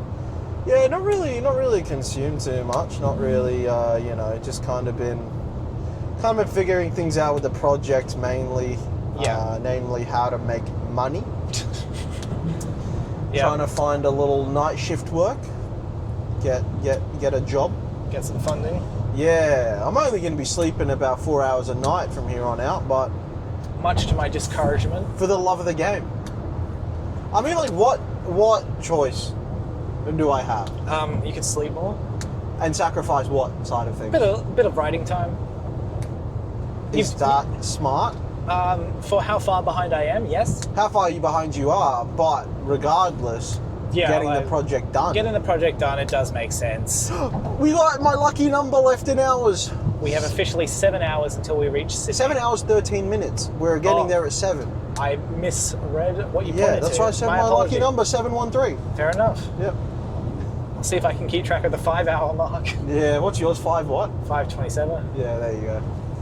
It's a pretty cool number. Yeah. It's a cool number. Maybe I'll, I mean, we got Unit 731, not 713, but that's because I wanted to keep it historical because of Japan's Unit 731. I mean, if you check out the punch machine decals, I have stuck that number in.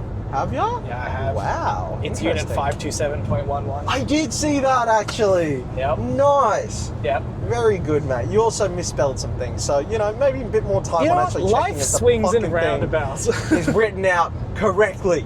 Oh, well, I should have had my editor. I'm not your editor, you're the when editor. I write, you're the editor. That's how co-authors work, buddy. Yeah, I guess. Yeah, I did fuck that up. The sun's out, that's nice. Yeah. Ain't it just? And then my second reading is I've whipped back out the Green Lantern Jeff John omnibus. Oh, your favourite. I've been putting off reading it for a while just because I haven't had time. Yeah. But I've just needed something. I sort of need like a little gap between my editing so that I can stay sane. Yeah. Because some of us aren't striving for insanity. Yeah, well, it's not even striving for it. I'm just like, this doesn't on work. A collision course for it. If this doesn't work for me, what else? Yeah. So I've pulled that out and finally started reading that. And I stand corrected in being like saying that this is my favorite run in comics. It's not? It is. I thought you said you stand corrected. I stand correct. Like, it's probably not the best phrasing. No, that means the opposite. I stand justified then. Yeah. I am justified in my favoritism. Yeah, fair enough. Oh, it's an amazing run. Yeah, it does seem very good. When I was reading comics, it wasn't like direct reading the one after each other. Yeah. I was picking up the odd comic from the library. Yeah. In whatever. Is that on camera? Yeah. Just chuck it on the floor. I was just reading the odd comics here and there, so I knew roughly what was happening. Yeah. But I didn't know what it was happening in relation to. Yeah, okay. And reading it in all one go is really satisfying for feeling out. Oh god, that's like seeing how it actually was meant to be in its proper run. Yeah. And on top of that, I've definitely missed some things in there. Mm-hmm. And this Jeff John run includes the Blackest Night run, which I've just started in volume 2. Yeah. I can't praise it highly enough. There's some. Is that about the evening, or is that about like a medieval dude from Africa? It's a prophecy. Oh, okay. No, so Jeff John's run, for those somewhat familiar with Green Lantern, obviously Green Lantern uses the embodiment of will to power their power ring for all of its goodness. Some would say that it is the greatest weapon in the universe. It is called that directly. So I thought you were calling it that. No, that's like it's called that in the comics. I feel like there's cooler ones out there. It may be cooler, but this is like the greatest apparently. That's what they say. Yeah. I mean, I can imagine that because the lantern ring is a weapon, isn't it? Yeah. What other weapons would you rather? I mean, like the lanterns are a peacekeeping core. Yeah. But they do have weaponry to extent. But what other weapons in fiction would you rather have? In fiction, actually, I think I would rather. I think Green Lantern ring is one of my top picks. I think the Death Note's at the top of mine. I don't really have a desire for murder, so shame on you because you're at the top of the list.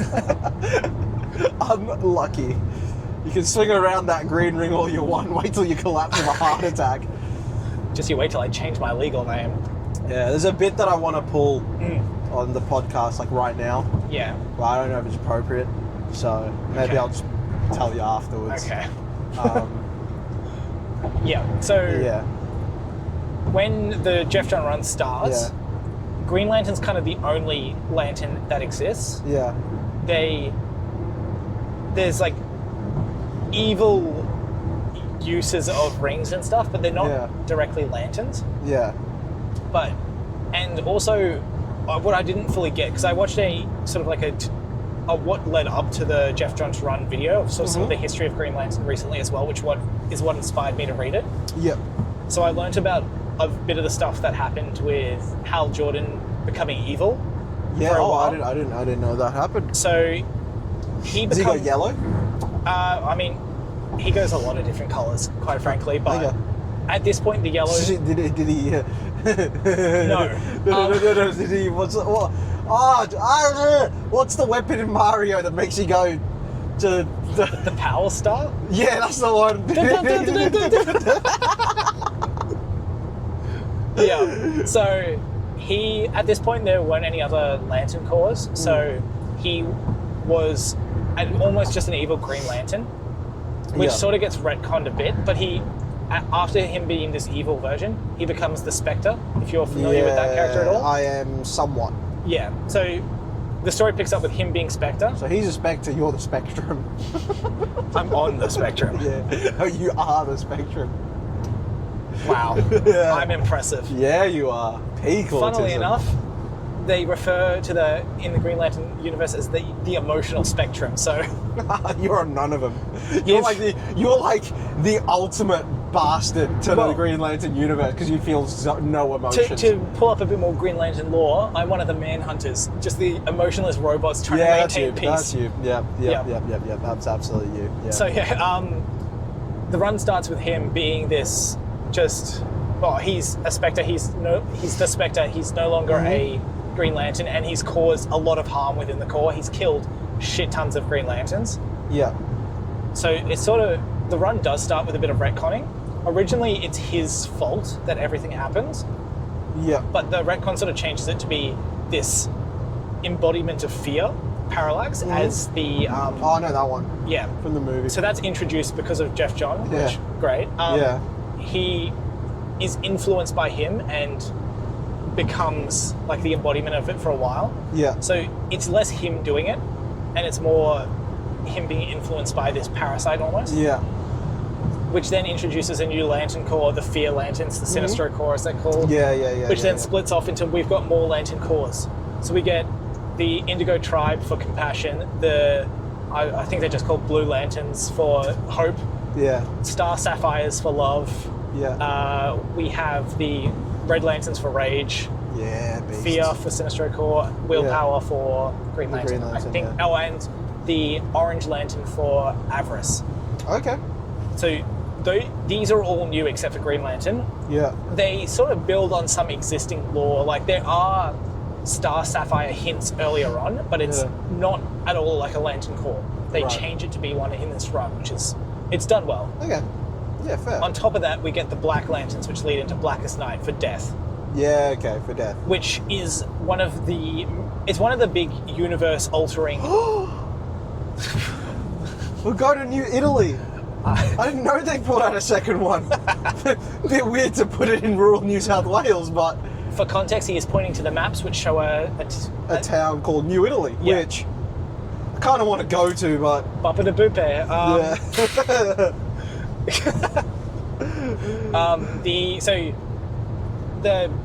This Blackest Night is one of the universe-shattering events in DC, similar to like Infinite Crisis and such. Infinite Crisis and the old incursions in Marvel and So this is one where it has a universe effect, but it's mostly to reset the balance on dead heroes and villains and such. Because it resurrects a bunch of brings them all back to life after you spend a couple of years killing So I think had gone through like a monumental run of killing people off.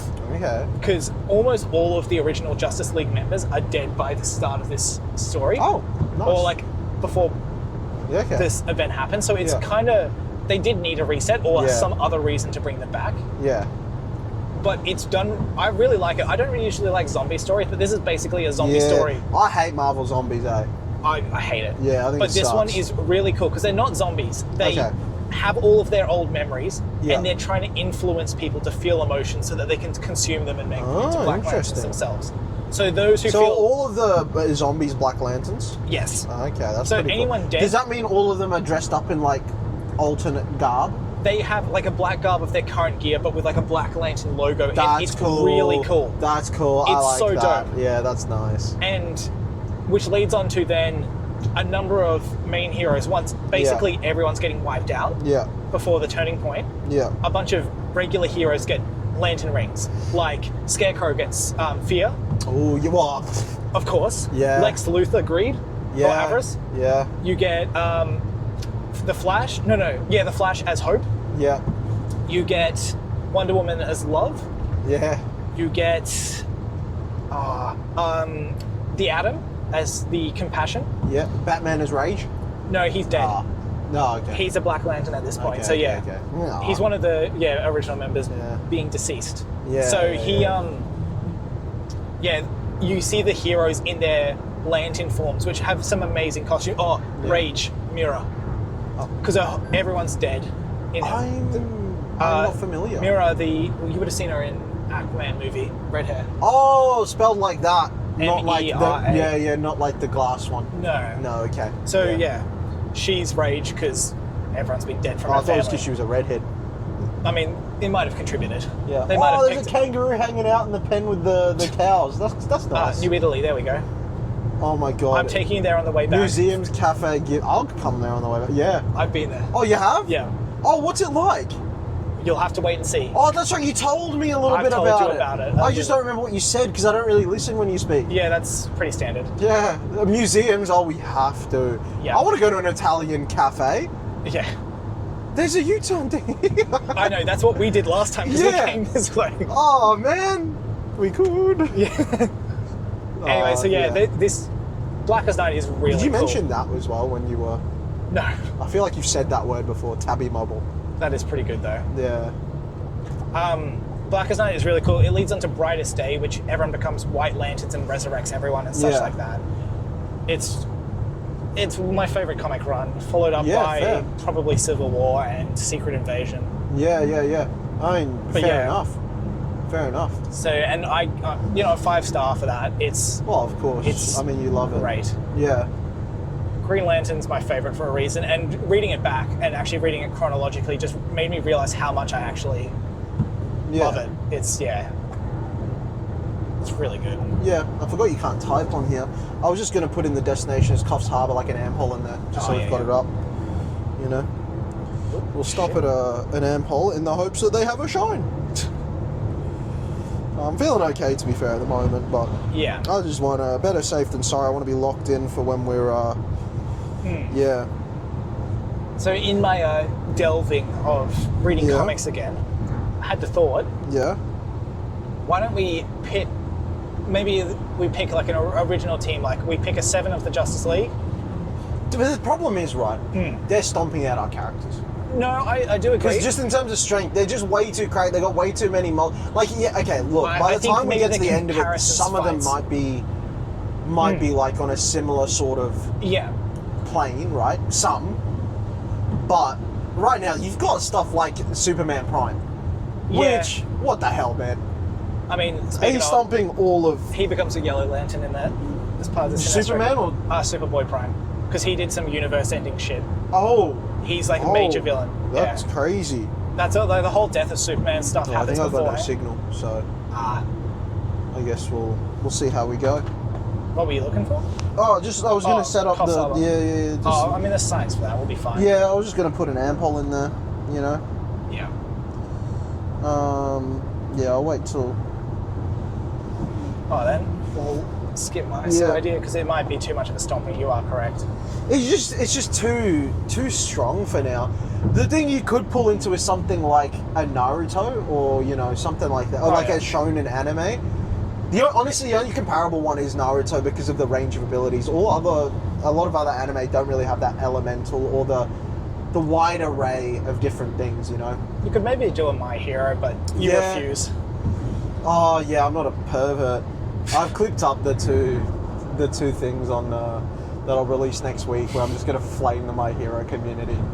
I hope it goes viral and we just get stomped on. Wait till post-Comic-Con. Yeah, no. Because we might see some. What are they going to do? Buy our book?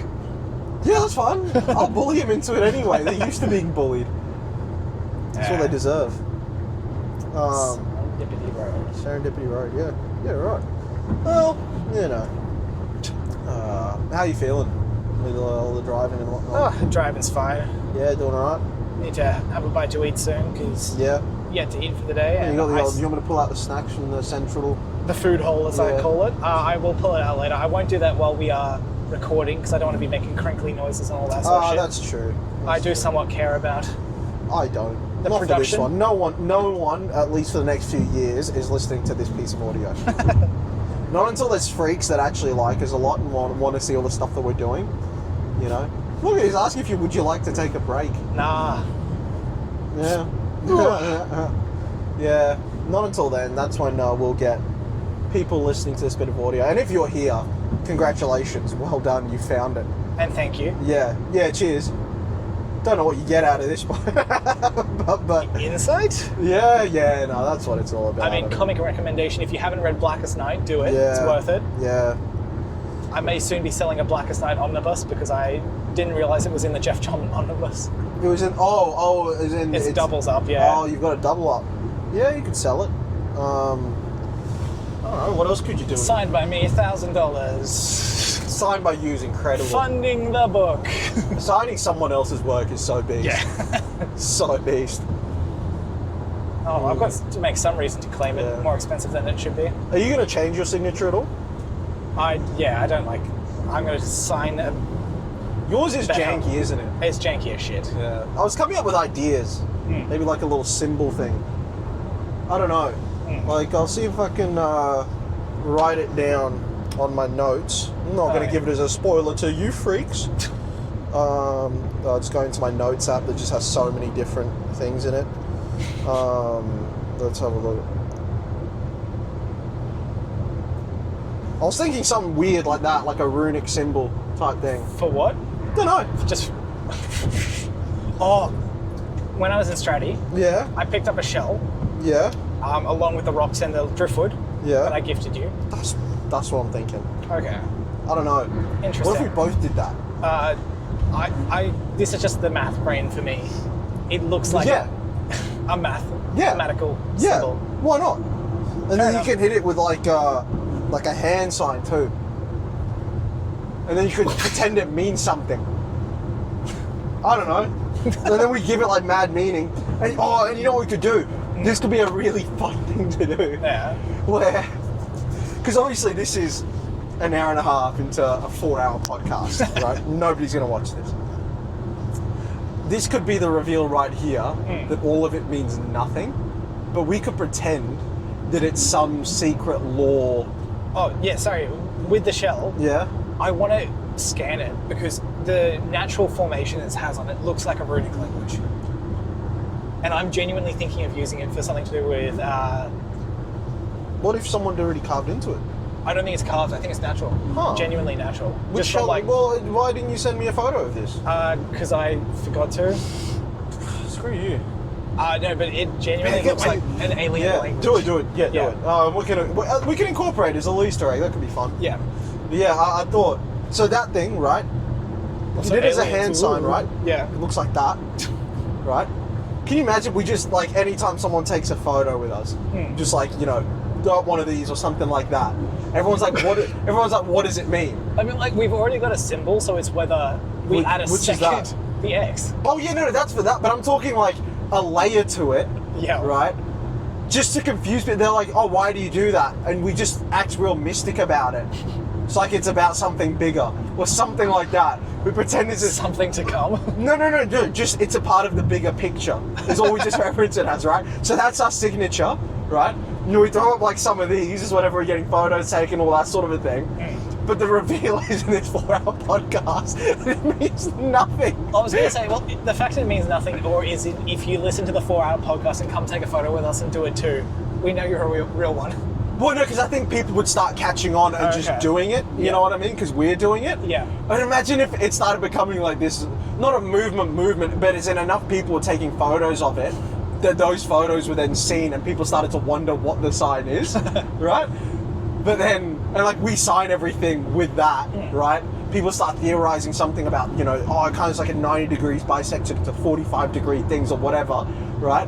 And at the end of the day, you just got to come to this one band podcast. You understand? It means sweet fuck all.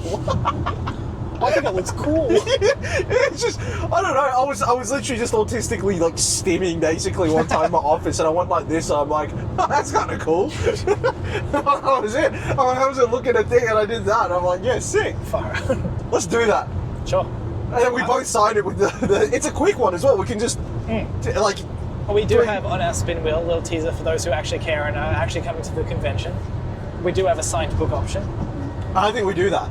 Do that along with our own signatures. Maybe. Or we just do that as a signature. Personal signatures. Or what if you have one that's very similar, like something that can be a hand sign and can also be and it almost becomes like a thing of 2 runes, or you know what I mean? And then people like sometime we just drop a third random symbol somewhere. And that becomes like the 3rd rune. And then people wonder if like the X is part of it or something. I don't know, just for shits and giggles. And then people come back here and it's like, I don't know, like you have some sort of different one, something you can do with one hand and just pose up with or something. Like nothing too crazy or, and you can write out as a signature. And then that becomes it, and I sign with that one, you sign with that one. I don't know, just a bit of fun. It's just indistinguishable who's whose when you look at the authors. No, like we make yours like a different, unique thing. Maybe let's brainstorm it at the motel tonight. Yeah. Just a bit of fun. It could be fun. I don't know. I do need to come up with a signature that's that's what I'm saying. That J. one's super simple. Like mine, like, it's literally that's it. It's 3 little things, and I can do that over and over again. You know. That could be fun. It could be a funny little thing. I'm gonna see if I've got signal. You got 2 that's it. Just that. Yeah. And then you just do something similar. That we'll figure out a hand sign tonight and what we could base it on. Ampol Foodery, Coffs Harbour. Is that what we're thinking? Let's go that. Easy does it.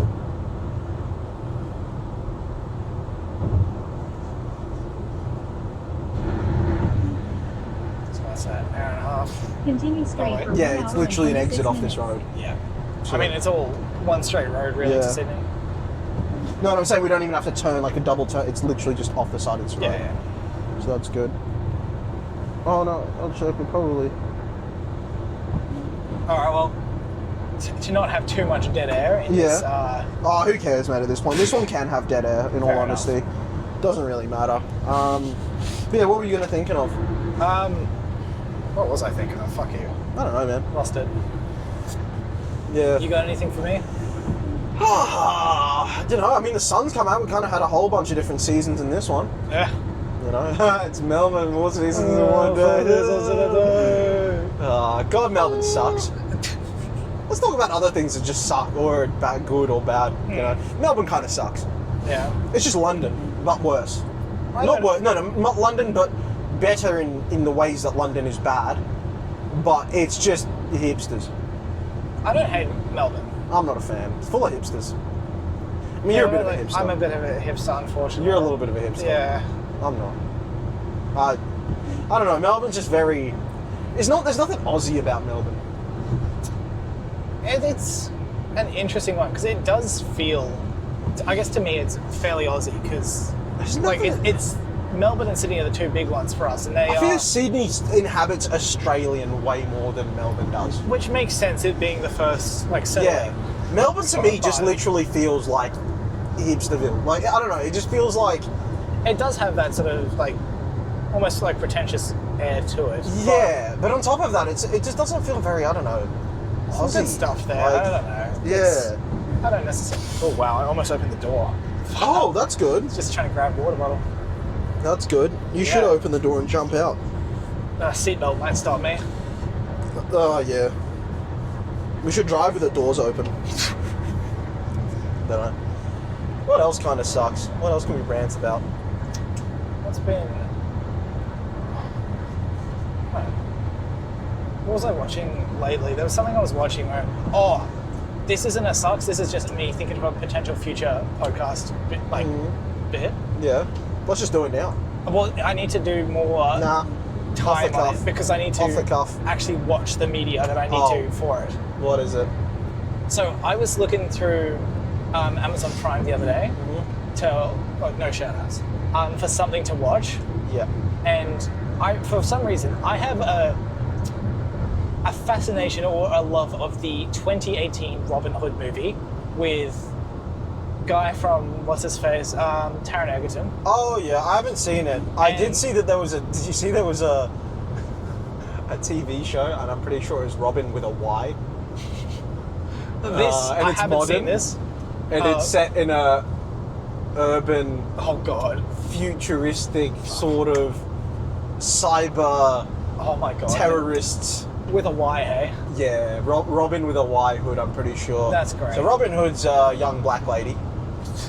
And, pretty sure there's no bow and arrow involved, which is, like, the coolest thing about Robin Hood. Mm-hmm. It's basically a young black lady stealing from white people to give back to her black community, which is just, like, a bunch of cyber people. I don't know. It's not good. If I was more confident, I would have raised a fist then.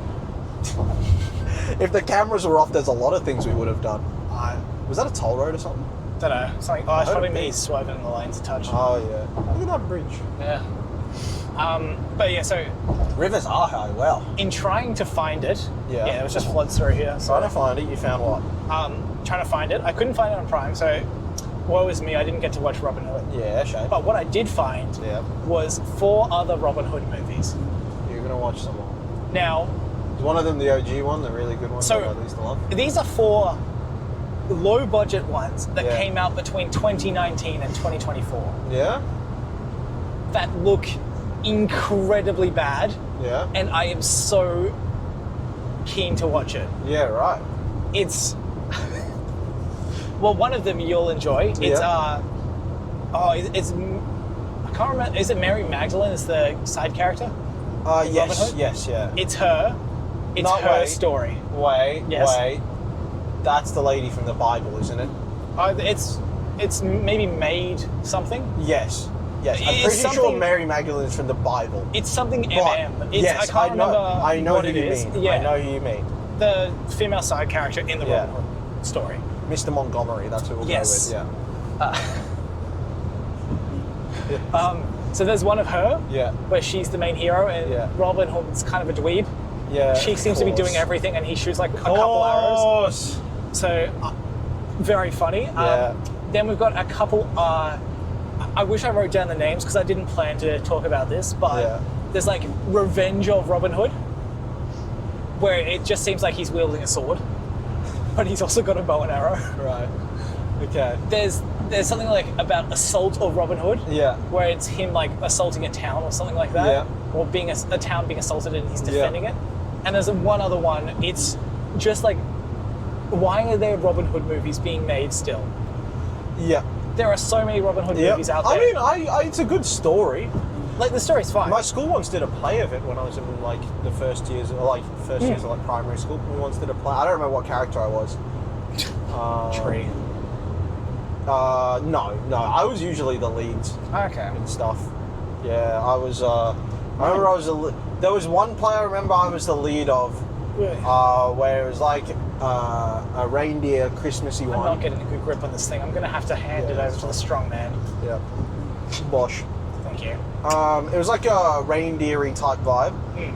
But Rudolph wasn't the main character. Interesting. There was a green-nosed reindeer that was the main character. Yeah. And that was me. So cool. Yeah, I did that. I don't remember who I was in. I remember I was one of the 3 wise kings in the Nativity play. Yeah. Don't know. I don't remember who I was in Robin Hood. I don't remember. Don't think I was Robin Hood. Yeah, okay. But I could be wrong. I'm just going to flip this around because it's an interesting landmark. Nice view, yeah. But yeah, so what I'm thinking is doing... how good's the view? Can you see the shit on the screen? Or? No, it's fine. Yeah, okay. So I'm considering doing like a full report back on each of these movies. Yeah. And not one of them is the Dragon Ball Z movie or the Dragon Ball Evolutions movie? This is specifically going to be a Robin Hood themed segment. Yeah, okay. I really love that chip. It's always got smoke coming out of it. It's pretty Smoke cool. stack, Yeah. But it's cool. I don't know. Some sort of factory. Got a cricket oval there too. Yeah. It's kind of cool. Harwood Youth Club. Seems like a nice little place to live, I'm not gonna lie. It's kind of a shame to have the cricket backing onto the big industrial building. Yeah, I don't know, there's something unique about it, right? Like, living in that little neighbourhood, there's something quite unique about it. It looks like the industrial, like sort of like Howl's Moving Castle or like Spirited Away-esque style. I don't know. But industrial to all hell. I kind of want to visit there, just as a, If we have time on the way back to not meet our deadline. Maybe. 5 o'clock. Maybe. I don't know. Yeah. We'll just depend on time. I'm guessing I have to set off at like 7 a.m. Yeah. The latest. Probably. We'll work it out. We'll probably try to set off at 6. See what it works for timing. Yeah. It's going to take 10 hours, 9 at least, so. Yeah. Yeah. I'll flip that around. So yeah, I really want to watch that other Robin Hood movie again because they treated bows like guns. I think you got to watch that series about the Black Lady. If I'm committing to this bit, as the do we have a title for this segment? Because I will come up with a theme tune for it as well. No. Can we just edit the book, man? You've got to have hobbies, and I'm just musically talented. I don't think you do. I think your hobby should be editing.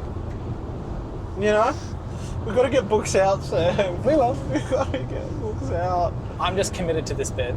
Okay. Can you watch it while you're editing? Oh yeah, I will. Well, there we go. That's fine. I don't think I could commit my full attention to it because I might want to kill myself. Yeah, okay. What's Bye. Yes. I'm too ADHD. Robin in the Hood. In the Hood, there we go. Yeah. In the Hood. Robbing. That's basically the premise for the series. I know. Yeah. Like, as in that Robbing the huge- Hood, there we go. Yeah, robbing in the hood. Done. There you go. I will come up with a rap Yeah. to be culturally relevant. Yeah. Yeah. I want to hear you rap. It'll be quite funny. Yep. Yeah, pretty much. You know. Yeah, we're Clean. oh, McLean. We're chugging along. Yeah. How long we got? An hour 16 before our eventual switch, and it's my turn to drive. Yeah. Yeah. Might be a decent point to pause the podcast temporarily. Yeah, maybe we pause it, come pick it to back up when we do the old switcheroo. We'll do another half of it when. I'll see how much time we got left on the SD card. Let's have a little scoozy. All right, we are back on the way to Sydney. Still, it's my turn driving now. We're Quite a few hours I've have literally, I've made up the time Yeah. that we stopped over. Wow. Okay. we were gonna get there at 7. Yeah. And then we stopped over and it said 7:18, I think, and then we're back to 7. So We've made up a couple minutes, but yeah, it's been a few hours since. Yeah, been a few hours. Probably like 4 hours, probably. Yeah, we got through coughs, and then we've Tox just been playing the Black Hand official playlist. Yeah, so it's the to accompany me writing Black Hand. I made a playlist on Spotify and also just on my own music and whatnot. That just, I don't know.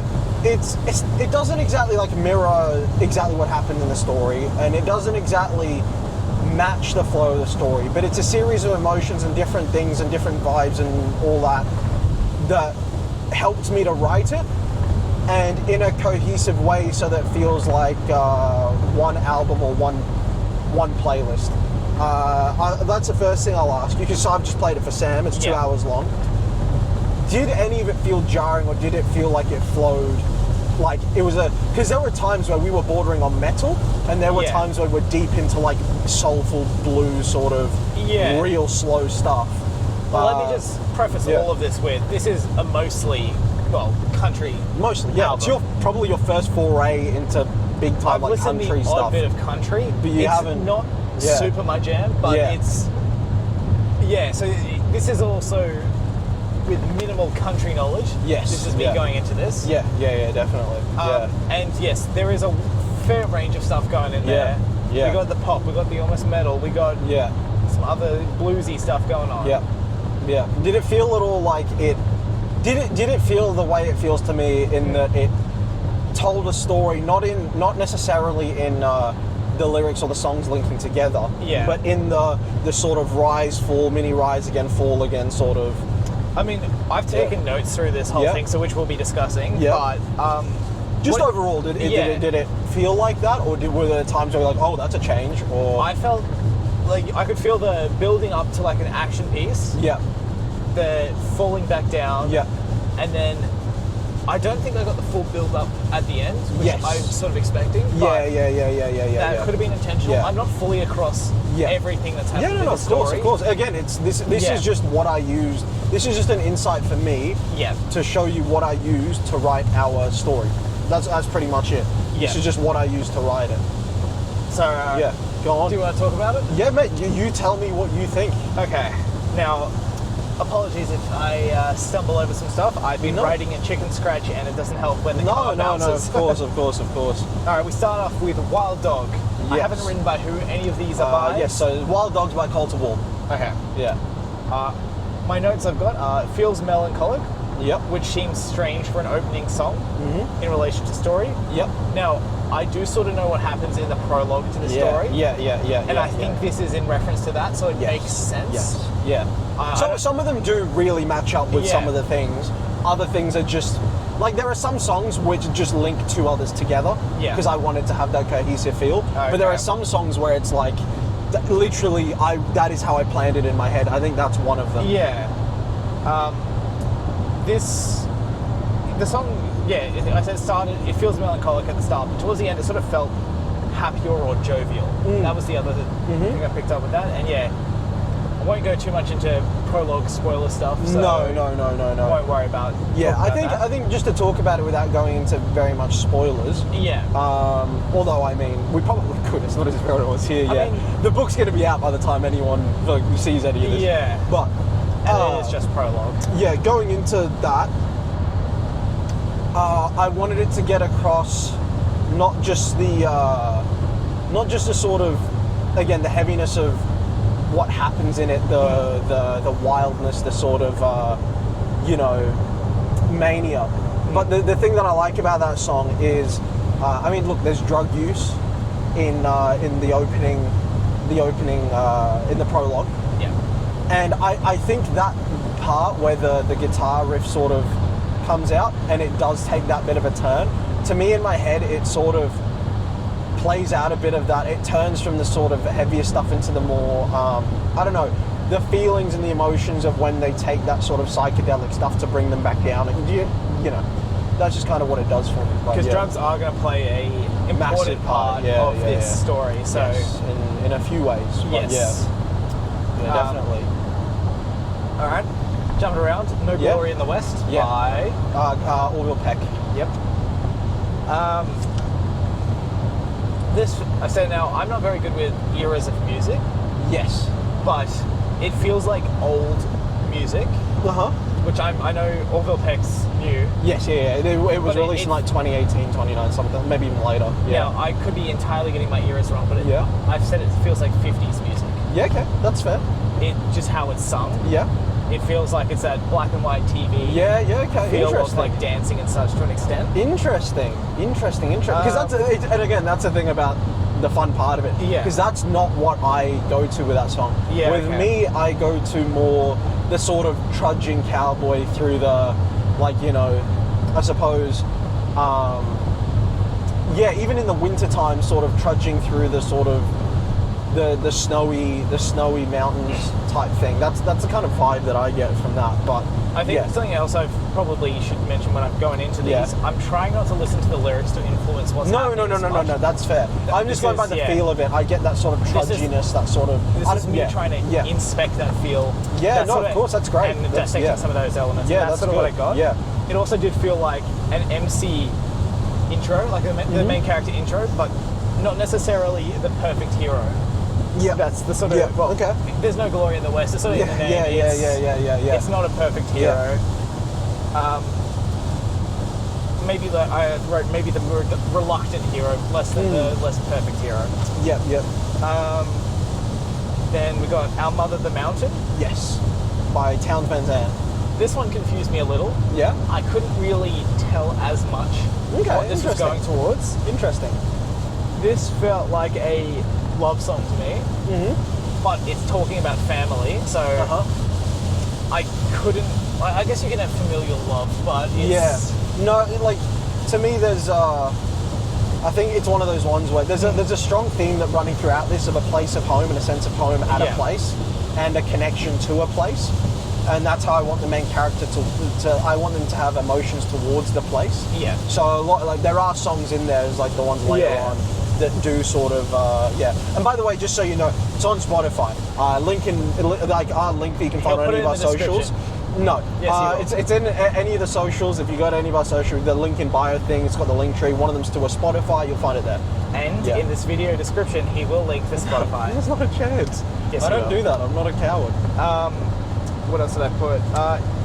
The other thing I felt was it was like layering curses upon a person. This was more focusing on the lyrics a touch. But what they were saying, it felt like you're in a frog, or like all of that sort in a frog. You're turning into a frog. Fuck. You're in a frog. That's it's incredible. But so like it felt like it was that sort of like telling someone what was happening, like it happened to them, and sort of an extent. And I also just imagined it set in a tavern setting. Okay, interesting. Or like a saloon setting, or something like that. Yeah, cool. whatever scene this is happening, accompanying. Yeah, Yeah. All right. Desperado. Yep. One half of the Desperado of the 309s. Yep. It's a bit more. It does work well, but it's a generalized term for outlaw sort of thing, you know. Who's this one by? Johnny Cash. Okay. Yeah. I haven't got as many notes for this one. Yeah, fair. I think I was a touch lost in this as well. Yep. But I put discovery of a problem. Interesting. Or a homecoming. Yeah. Okay. Interesting. Yeah. Right there. Sorry, this one's a bit tough. Yeah. I think it's to me it's that sort of tired homecoming. That sort of you know. Like you've been out riding fences for so long now is one of the lyrics, and it's just like it's time for you to come home type thing. See, I kind of agree. I take it the other way. The out doing the fence is something you do at home, and then something's gone wrong, and then you've been doing that for so long. It's something new. Interesting. That's sort of what I interesting. interpreted it. Like sort of similar. I mean, it's your first time hearing the song as well, which is but yeah, the way I kind of look at that song is very much like asking, don't your feet get cold in the wintertime? It's like that sort of, you've been out for so long, like are you not ready to come home sort of thing, you know? Different lyrics and stuff there that to me it's chapter 5 chapter 5 of the novel is what that one does for me. And funnily enough, it's not about the Desperados at 309. It's about the main character. Figured. All right. The Times They Are Changing. That classic. By Bob Dylan. Yep. Cool. Yeah. I continued the idea of problems are here. Yeah. There was an element of hope is lost. Yeah. And going against wishes or recommendations of others is the other feeling I got. Yeah.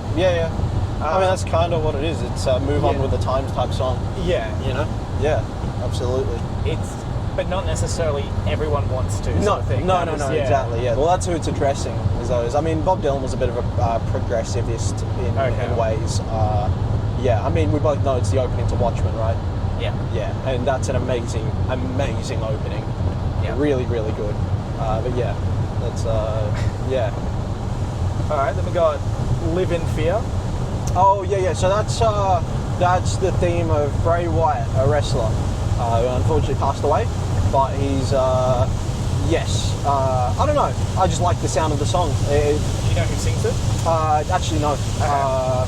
It's a sort of, I don't know.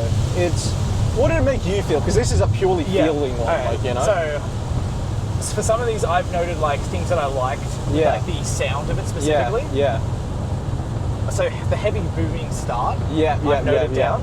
Yeah. And I've also noted bass going crazy. Yeah. I don't know it does. if this vehicle handled it as well as it could have been. What else have I put? Ominous but slow. Yes. Yeah. Which, I mean, the character I told you about who it relates to, that kind of it fits, you know? Yeah. Something else which I think fits with the character as well is hard to discern lyrics, as in like it's hard to get their motivation or like hear what they're saying to an extent. Yeah. He does feel like a gravelly low talker. Yes. Yeah. And I still said somewhat dancey. Yeah, in a sense, yeah. And it was like it was a hero to others, not necessarily. Which, yeah, you know, the character I told you about kind of apt, you know. Yeah. And I wasn't trying to draw too many parallels. No, for sure. But it's quite apt. Yeah. All right. We follow that up with One More Cup of Coffee by Bob Dylan. Good instruments. I really like those. Yes, it's good. Yeah. It's good. This one paints a very, very vivid picture for me, and it's in the lyrics of the chorus. But yeah, I want to see what you got out of it. I get a very vivid picture painted. I don't think I got much from the lyrics. To be honest. It's literally the main lyric of the chorus is what does it for me. It was a psychedelic feeling, which sort of makes sense with our druggy stuff going on. Yeah. Which was emphasized by the overlap of voices. Yep. And it was like a somber feel and an encouragement to stay. Yeah, it's to me it's that visual of the hero like taking a breath before delving into the depths sort of thing. Okay. You know? That sort of someone wanting him to stay but him going, it's that putting the hat on his head before ducking out of the door before, you know, venturing into the unknown or into the lines. Then that side of that kind of a vibe is what that does for me. Okay. It's that lyric to the valley below. Like that's what does it for me. Okay. But yeah. Then we got The Man Who Sold the World. Yeah, the Nirvana cover of the David Bowie song. Oh God, I cannot read that one. So, I've got Something Hopeful. Yep. Okay. Traveling and camping, I think that says. Interesting. Okay. Or scrambling. Don't know. What the hell did I write? Interesting, nonetheless. Yeah. Traveling was the major one I think I got. Okay. Cool. Interesting. Following that up with Righteous New. Yep. I don't know how to say that final word. No, that's the company, of course. Yeah. So that's a theme. That's a theme of the Righteous from they're a wrestling team, tag team. So yeah, I don't know who did it, but yeah, it's just a vibe. It's just a, you know. So I've got big stepping music. And it had like a slightly out of time feel. Yeah. And there were interesting pauses. Yes. Yeah. Like it just had honestly it was like 10 seconds or 15 seconds of pause. I thought it was done, but yeah. It keeps back going. Up. Yeah. What have I written? Oh no. That's all right. I wrote feels like something but slow. Feels like something but slow. I don't know what the something is. But yeah. All right. Yeah. Then we've got Like the 309 by Johnny Cash. This felt back to that similar like sound to the Orville Peck's 50s vibe. Yeah. Black and white for me. Yeah. This one does that for me more. Okay. Yeah. Now I've written it doesn't feel like the 309 gang at all. Which it's just in the names. It's literally I had to pick a train name and I thought it'd be a nice homage to a country artist. Yeah. You know that's literally it. Yeah. Oh God. Yeah. Oh, it feels like it'd be a song in a musical. Okay, interesting. Yeah, I can see that now that you mention it. It felt very musical. Yeah, song. I can see that. Yeah. I don't know what musical it would be in, but probably one set in the American Old West. You never know. Yeah. Disney Princess. Maybe I'm feeling. All right. Silver Raven. By Gene Clark. I quite like that one. Yeah. I think that might have been one of my favorites from. Very melodic. List. Yeah. Very, very melodic. Yeah. Oh God, here we go. Taking it literally, it was like a song of searching. Yep. Yep. It was like. Taking it very. Have you seen? Yeah. This one, it felt. The lyrics were pretty like. Yeah. Sort of. That's what it felt. Course, the song felt like that too. So it's hard not to say that. Yeah. Had an almost scared tone. Yeah. As if it can't be found, I believe. I wrote. Yeah. Sorry. Is it the thing they're searching for can't be found? Oh, fucking hell. I've also just written down the word yearning. Interesting. Yeah. Alright, then Cumberland Gap. Yeah. By David something. David Rawlings. What a song. A great song. What a song. It's so good. Yeah. So good. Great intro to the Gentleman. Intro to the Gentleman, yeah. Yeah, it's phenomenal. But wow, what a song. This was one of the 2 or 3 that felt like an action piece. I wonder if that's swayed by how they do the opening to Gentleman. That wasn't super actiony for me though. No, but it was the way that it came into it with the gunshot and then the montage and the It felt like it was like a mid-consequence interesting piece. Yeah. Like consequences happened and this is sort of like the Fallout. Almost. God, the rhythm and the sort of, you know, whatever of the opening to every verse is so nice on the ears. So nice. I've also written, it felt like it's whatever's happening is dangerous. Yep. But if successful, the prosperity that comes out of it is well worth it. Yeah.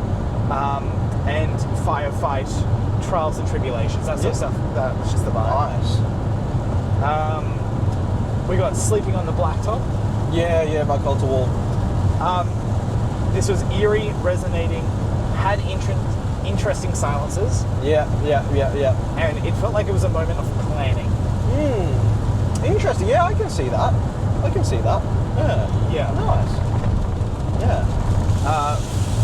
Oh god. Deliberation for a decision made. Yeah. And it was just heist planning music. Yeah. I can see that. Yeah. I can see that being, definitely.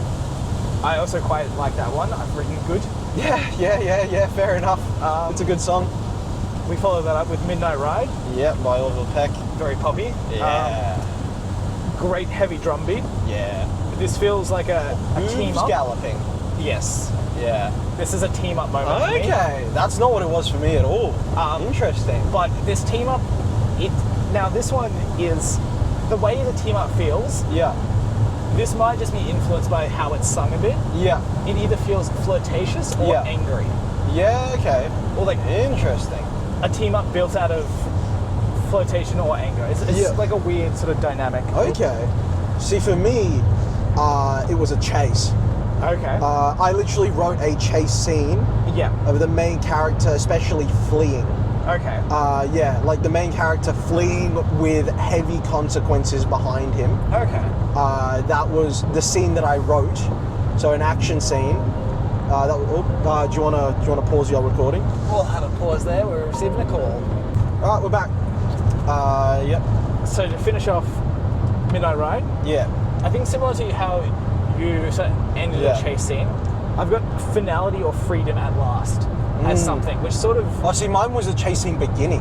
Oh, okay. Yeah, no, mine was like that opening sort of beat is the hooves kicking into action sort of thing. Yeah.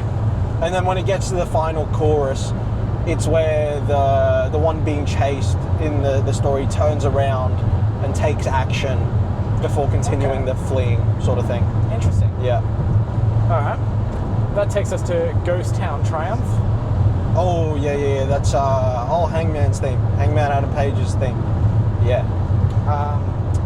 This felt like a stare down. Interesting. It was fast and good drums. Yep. It was building, but I didn't know till what. It was like a building of attention.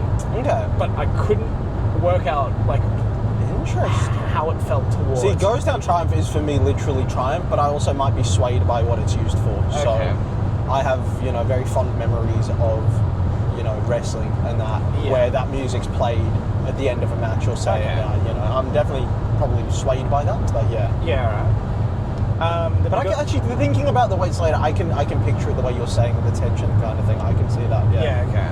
Yeah. Follow that up with A Few Dollars More. Yep.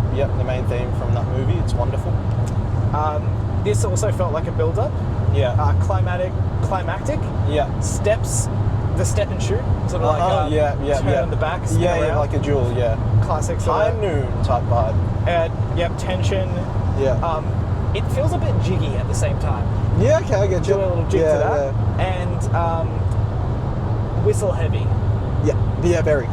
And whistle heavy, like somebody shoot that bird because it's whistling too much. That's what I've written down. And I've also written down in all capital letters horse. No context. Okay. Yeah, fair. Yeah. Fair. Just feels like horse. Fair enough. Alright, then we go to Short Change Hero. Yeah, your song. My only addition to this playlist. Yep. It's very good. It's a very good song. I won't do a shout out, but Borderlands 2, don't get a shout out, but... How's that? What? How does that work? That was my non-shout out. Oh, okay. Great intro to that game. Yeah, it's really good. Now, I'm probably going to be influenced by that intro because I've loved that game and I've played it a number of times. So it feels like the start of the song, which you don't get in the game, is very just like tension building. Yeah. Feels very scene setty. You've got the clopping hooves, lightning. Yeah, for sure. All that like whistle sort of stuff. Yeah. And then you get into what feels like a credit song almost. Yeah. I mean, it's what it is in the thingy, but yeah. This feels like a potential flicking between characters as they do small different bits of action. Okay. Yeah. Again, this is sort of influence because that's sort of what they do. Yeah. But it feels like what's that word? Or just like a team up for a bunch of misfits. To me, it's a reluctant hero returning. Okay. That's what it is for me. Yeah. That's again, I am influenced by the cast of characters coming together in that game, but it's of course. Yeah, it's too ingrained. And then we go into Chemical Sunset By Orville Peck. Mm-hmm. Yeah, baby. I've got not as much for this one, well, to an extent, but it feels piercing. Yeah. To me, this feels very 20s. Okay. Yeah. I can imagine in the background just things burning, which is sort of in the lyrics, but admittedly, I haven't listened to that song as much. I have heard it before, and I didn't remember the lyrics about it talking about shit burning. So I wrote that before that happened. So it's about grugs. Yes. Yeah. And it felt like the end of our villainous group in the book, or them enacting plans. It was either or for me. Definitely could be, yeah. And then, less related to the story, it does feel like a toxic romance. Yeah. Which, of course. Yeah, definitely. All right. But giving into one. That's what it feels like. Yeah. To me, it feels like the man giving into temptress type vibe. Okay. Yeah. See that. We move on to Black Hat. Oh yeah, that's Adam Page's second theme, the current one that he's using until the massive stadium show happens. And I swear to God, if the OG theme hits, now that his like redemption is almost complete, dude, that place is going to go ballistic. Like it's gonna, like the sound that is gonna come out of that crowd is gonna be absurd if that OG song hits. It's yeah, dude, that's gonna be fucking hectic if that happens. Yeah. Yeah. My first words were evil country circus. Yeah. Interesting. It felt like triumphant music for a villain. Yeah. And it had good horns. Yeah. I really do like that. Yeah. And it feels like maniacal laughter. Like it feels like the musical version of maniacal laughter. Oh. It's a little more serious for me, but fair. Killing Strangers. Yeah, Marilyn Manson. This one felt like a villainous drawl. Yeah. Villain inspirational speech. Yeah. Or just straight up threats. Yep. It sort of is. Yeah, pretty much is. Taking the lyrics more on the nose. It's less of a threat. It's more of it's not even a threat. It's like, hey, let's kill other people so we don't kill ourselves. Yeah, pretty much. It's kind of sum up of it. Yeah, that's Marilyn Manson for you. So you know, it's your first foray into a metal artist, probably. Yeah. Then we've got Living on the Sand. Yeah, Cult of Wall. Oh, dude, when that guitar riff hits halfway through, oh god, that's good. Now I don't fully know how to explain this one. Yeah. Because we've got commiserating. Yeah. This felt like miserating. Okay. And failure. Yeah, okay. What do I have here? Failure and reacting to it. Okay. And it like a blame as well. Yeah, right. Yeah, fair. Then we got God's Gonna Cut You Down. Johnny Cash. This felt like another escape, a fleeing, or like a doom and gloom sort of situation. To me, it's the ultimate hunt. Okay. It is, taking it more literally, but it is. Yeah. I mean, to be fair, I was going to fight, that'd be my walkout song. Okay. Absolutely, it would be. Makes sense. It's tough, man. It's so tough. But yeah, that's... yeah, very interesting. I took that completely the other way. It's fleeing and failure. It's like, how I imagine it. Yeah. For me, it's. But I'm seeing it from the other person's perspective, I guess, rather than the perhaps. person singing it. Yes. Yeah, I was this is directed at someone. Yes. Yeah. I'm going to cut you down. Sort of Yes. thing. Yeah. All right. We got. Where did you sleep last night? Yeah, by a Nirvana cover of a song that I don't know the origin. I think it's one of those songs that has been passed down for many a generation. Okay. Like an old folk song type thing. Okay. The earliest one I found was by a man called Leadbelly, who I think was from the 20s. Okay. Perhaps. But I don't know if that's the earliest known recording of it, so Yeah. I don't know. This felt apologetic. Apologizing for all the small things, but ignoring the larger. Okay. Interesting. And Yeah. this felt like a daddy's got to go to work sort of situation. Quoting, You can't bring The Rock into this. quoting The Rock, yes. Oh no, it's over. It felt like daddy's got to go to work. Oh boy. Then we got Fall of the House of Death. Yeah, more Marilyn Manson. This was The Longing. Yeah. This might be some of my worst writing. Oh, nice. I've written Spoopy. Spoopy, yeah, I get that. And Is the sun already setting? It's 4:30. Apparently so. Sydney's weird, man. Yeah, that's early as. Yeah, what the hell? I gotta be dark before we know it. Yeah. I'm just gonna skip that because I genuinely have no idea what the hell I wrote. I think it says threat for enthusiasts of death, but I can't tell if that's what it says. There you go. All right. Then we've got Masters of War. Yeah, Bob Dylan. So, I hope you picked out the lyric just in general when I was trying to point it out to you. I did. I haven't written that down because it's so good. it's the paying for. You can't pay for your life or soul or something like that. Yeah, basically. It's like, no how much money I don't know exactly, it's like no matter how much money you have, it won't buy back your soul. Yeah. Which, oh God, what a lyric. So good. This one felt like a hope and a gathering. Preparation, but Yeah. I've written preparation but absent. Okay. And a journey of self-empowerment to a self. Self-empowerment. And it felt insult heavy. Yeah. Well, it is. That's what it is. Yeah. To me, it's like the monologue, or like the speech that the hero gives the villain at the end of it all, or something, or before it all goes down. That's taking it quite literally, but I don't know. It's good. It's really good. I love that line. I love a lot of the lines in there. They're really, really good. Then we've got The Mercy Seat. Yeah, Johnny Cash. That's a heavy song, man. Very melancholic. Yeah, a man on death row. But also an inspirational speech is what I took from that. Yeah.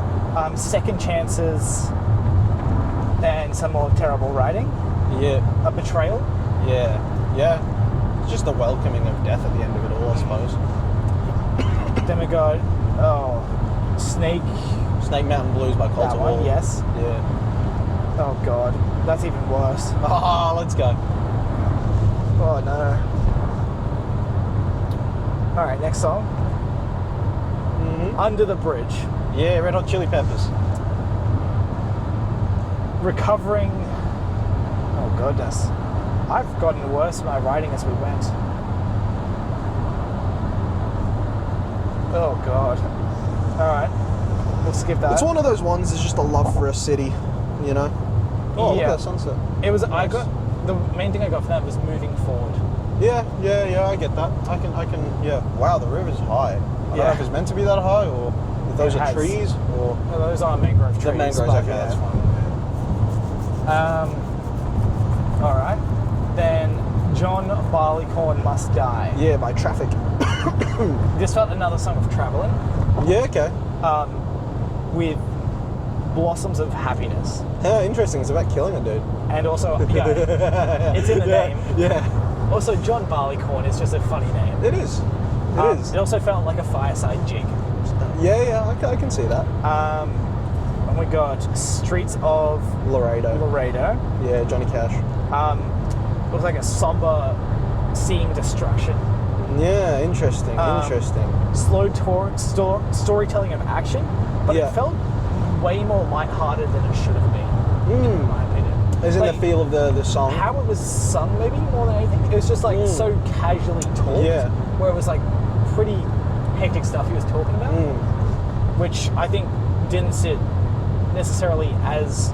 Not necessarily well, but it just didn't like resonate as well as it could. Okay. That song hits me usually, so that's interesting. We got Clay Pigeons. Oh, one of the greatest songs ever written by Blaze Foley. What a song. I've got Rekindling Hope. Yeah.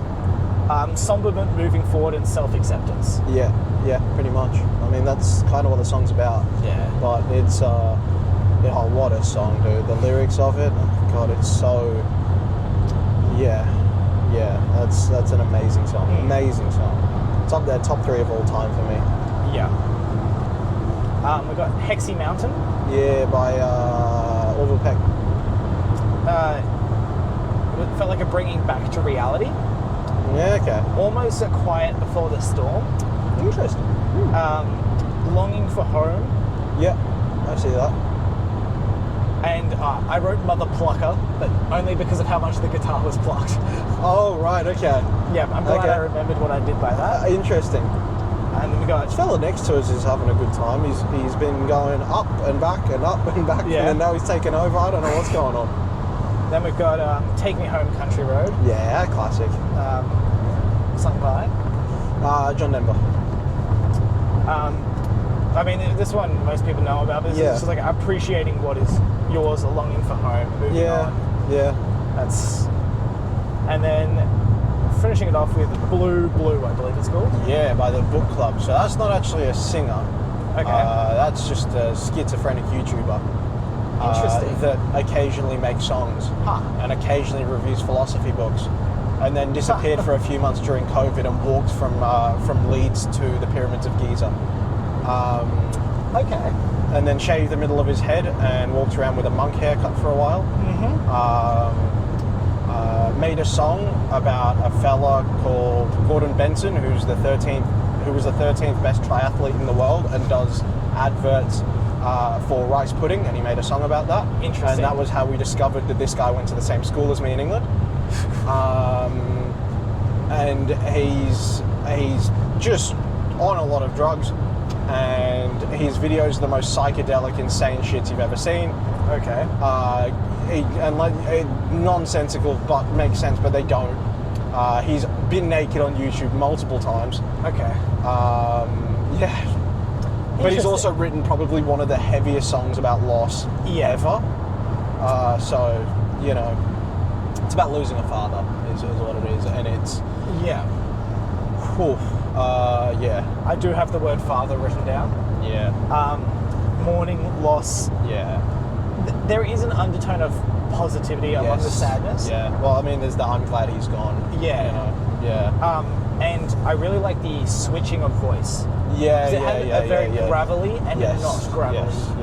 He's absurdly talented for a dude that is off his rocker. Yeah, that's some wild shit. No, I'll tell Nathan when we get there about what I played for you from Clay Pigeons, or he'll but I'll tell him I played Blue, and I'll ask him, explain Q to Sam. He's not gonna have a clue how to go about it.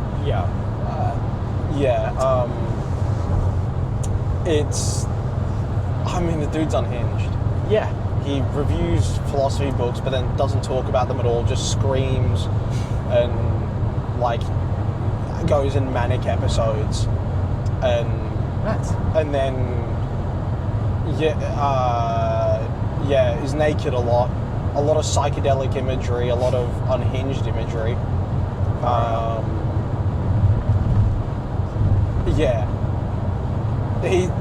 don't know how to explain him. He's only got I think he got up to 1,000 subscribers on YouTube. And then disappeared, and then came back with 3 videos last year, and then uploaded a video essay in response to Sam Hyde, and then haven't seen him since. Okay. So, very interesting. So, He's got many songs that me and Nathan have spent many a car trip singing together. Okay. One was called the main lyric of the chorus is "I'm laughing at the spider pig joke." So, you know. Okay. Yep. Yeah, I might play it for you just like after we turn off this. For the last time today, I might play some just so you can get an understanding of just how mental this guy is. Yeah. Okay. Again, at COVID, he walked from England to the Great Pyramids of Giza. Wild. Yeah, he just uploaded one day, just this shaggy, unkempt mess. He just got the pyramids behind him. Oh my goodness. Yeah. There's, I don't know, it unhinged. But You seem to follow people on a similar mindset. yeah. I mean, if you get to know Nathan more, you'll understand. He introduced, hey, calm down, cuz. Yep. He's the one that introduces me to characters like that. Yeah, okay. Every time. He's as bad as them. Gotcha. But yeah. So what did you, overall, just in general, the music, what did you make of your first foray into country? Is it what you thought? Is it different to what you thought? What did you think of the stories told or the style of music? What did you think in general? It's still not for me. Yeah, it's fair. It's, it definitely gets a worse rap than it deserves, I think. Because it seems to be like the music people always say, like, they dislike. Yeah, everyone Or says if that. they like it, they praise the hell out of it. It's Yeah. very opinionating. Yep. I'm definitely a country music guy. I love me some country. So, yeah. Okay, like, I like the Shortchange Hero song. Yes. But that also doesn't feel super country in parts. No, it it's- doesn't. It's a lot more sort of rock type vibes. Yeah. Sort of with a sort of cowboy inspiration more than it is country. But the So type of it's- country yeah. I like is one man and his guitar. That's the type of stuff I love. A lot more like bluesy type stuff. And that's probably what a lot of that is. Least. Yeah. I probably like the least from that was the blues songs. I think you're more of a beats and vibe kind of guy. I think Yes. I'm more of a storyteller. I love a story that's told. Something that can give me goosebumps from what's said. Yeah. You know? Well, that's not to say I don't like No, of course, certain yeah. music that has the good story in it, but Yeah. I definitely feel, I think beats and stuff make music for me a lot better. Yeah, that's fair. I very much enjoy music that I can't understand. Like, my favourite song is a French song. Yeah, that's fair enough. That's fair enough. Yeah. It's, I mean, I like that stuff too. I like kind of everything. I hate that because most people who say I like everything have no taste. Yeah. I actually do like everything, and I've delved ridiculously deep into everything. So, Just you wait, I've got a new introduction for you coming up. the Ethiopian jazz. Some Ethiopian jazz. Yeah, I'm keen on it. It'll be good. My standout song, Yasuke in Roppongi. Yep. Interesting. Yep. Roppongi is a place. Yep. Yasuke was a very misunderstood historical character. So, yeah, interesting. Yeah, how are you feeling in general though? Like, let's just go back to drives and vibes and that sort of a thing. How are we feeling? Doing all right. Yeah. I am going to feel the hell out of this weekend on Monday. Yeah? I reckon I'm going to be fine with all the driving stuff until we get back and I crash and I absolutely perish and not want to. And that's not even including the conventions. No. Oh, this weekend is going to be much better than the following. Yes. By far. Yeah. And 2 weeks after that. I don't reckon I'm making it to the futsal game. What, on Monday? Not this Monday, the following. Oh, I'm going to do that just out of sheer vibes. I know. And I think you should too, just because funny. Burnt down car. Yeah. Just because funny. Yeah. And why not? Just do it. It'd be funny. Us both rocking up there on no sleep. It's whether I can commit enough to the bit to actually not fall asleep. I'll just commit to the bit. Just commit to the bit. It'd be fun. I'd commit to the bit. I just don't think I could physically commit to it. If I can do it, you can do it. You have a much better tolerance for this sort of I don't. That's the thing. I don't. You have much more practice. I just crack caffeine and then go for it. There's no other secret. It's just I will make myself do it. I will drink some caffeine and then do it. There's nothing else to it really. I think my That's a body beautiful has sky. a better sense of self-preservation. Yeah, I've decided there's just no need for that, really. It just holds you back, if anything. It's nice out there. Yeah, it is really nice. Just holds you back, if anything, self-preservation. We'll just do a quick one of these. Oh, yeah. Giving them a bit of a look, see where we're headed. Yeah. I won't lie, the urge to piss is phenomenal. I'm still doing fine. I'm 3 hours after 2 energy drinks, brother. I've had a full litre of orange Yeah, juice. but don't forget, I also do frequently piss, so... I thought I did too, and apparently not as bad as you. No, I definitely do, dude. Like, Yeah. I'm feeling it. Yeah, okay. It's not quite at the one where I'm not going to be able to stand upright. It's not quite there yet, but I fear in an hour it may be, so we might have to make one more little stop at a Macca's or a petrol station. My guess is a Macca's or something. And I mean, we got a rest stop coming up, I'm sure. We'll give it a little more. That's not got toilets on it. That's just got food and petrol and bed and caravan. Yeah. No toilets. So yeah, man. I'm feeling that, and I've got a very sore back. For some reason, just it doesn't matter driver's seat, passenger seat. I just get a very sore back after sitting in a car for a long time. It doesn't matter how comfortable it is. I just get a very sore. That's a funny word. Dungog. It's a funny word. But yeah, I just get a very sore back. So Fair. trying to stretch it out and that a little bit. I've been having weird postures and stuff. Regularly cracking mine. Yeah. Roll on the shoulders. Yeah, I can't believe how dark it's gotten at 4:50, dude. That's crazy. It's not even daylight savings in that. Just a different world to Queensland. Queensland better. There's no time difference, is there, at the moment? No. Yeah. Nothing at all. Queensland just better, dude. Apparently so. Yeah. Why is it? It's 4:50. It shouldn't get dark till like 5:30. Nah, people are leaving work at this time. Yeah, so. that's crazy. Well, in England where I grew up. Yeah. It gets dark at about 3 p.m. Yeah, grim. Yeah. You know the craziest thing about it though? I have zero recollection of that being the case. Huh. Yeah. I only properly clocked it when I went back. Okay. I also have zero recollection up until the age of 10 of it being light outside when I went to sleep. Now my bedtime was 7:30. It doesn't get dark till about 8:39 during the summer, even 10. Yeah. Yet I have zero recollection of going to bed when it was still light outside. Huh.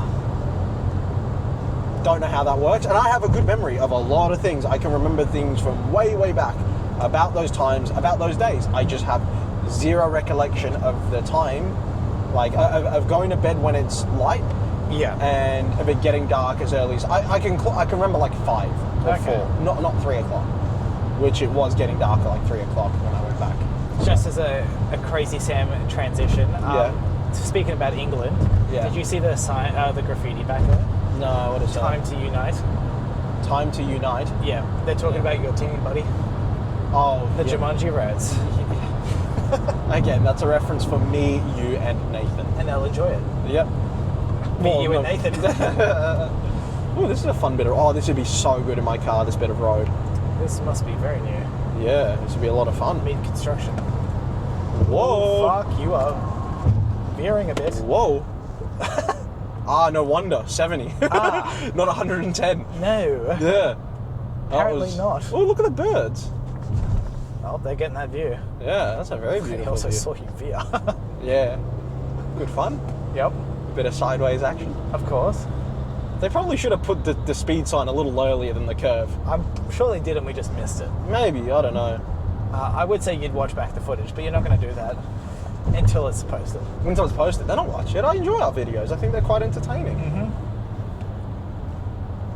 We're coming up to traffic. Are we coming up to traffic? No, I don't know. No. What's 70 through here? Might be. Well, we are going through a town in a second. Are we? Yeah. What is this, cuz? What's this bouncing? I wonder if the camera picked up the fact that the back end legitimately kicked out. Did it actually kick out? Do you know the tyre squeal? No, I didn't hear it. Far out. I don't know if the mic's gonna pick it up, but yeah, that was. I forget again. Big van, heavy van. Forget. Oh wow, it can just straight up. Yeah. It's flipped. Oh, don't do that. You're gonna have to spin it back and then flip it. Ugh. Oh, I've got to go the other Oh my way. god, I just realised we're at the bit on the... I think you've just veered into another lane. I did. I'm getting used to the massiveness of the car. I have to go much, much, much, much slower than I... Oh, I should have gone in there for a piss. Yeah, I have to go much, much slower than I initially think. Yeah. Oh, we're full going through a town now. It's crazy. Hence the 70. We're still 23 k's away from Newcastle? Nice. So. I mean, there's an ample up ahead if you want to pull over. Is there? I've seen it on the map. Okay, I don't know what side of the road it's on though. Take a guess. Yeah, there's no blind spot. Cars! We'll jump across. And jump back if needed. Yeah. That was a very fun turn. Yeah, fucking hell. You want to tell about the time that I scared the bejesus out of you? Oh! It's across the other side of the road!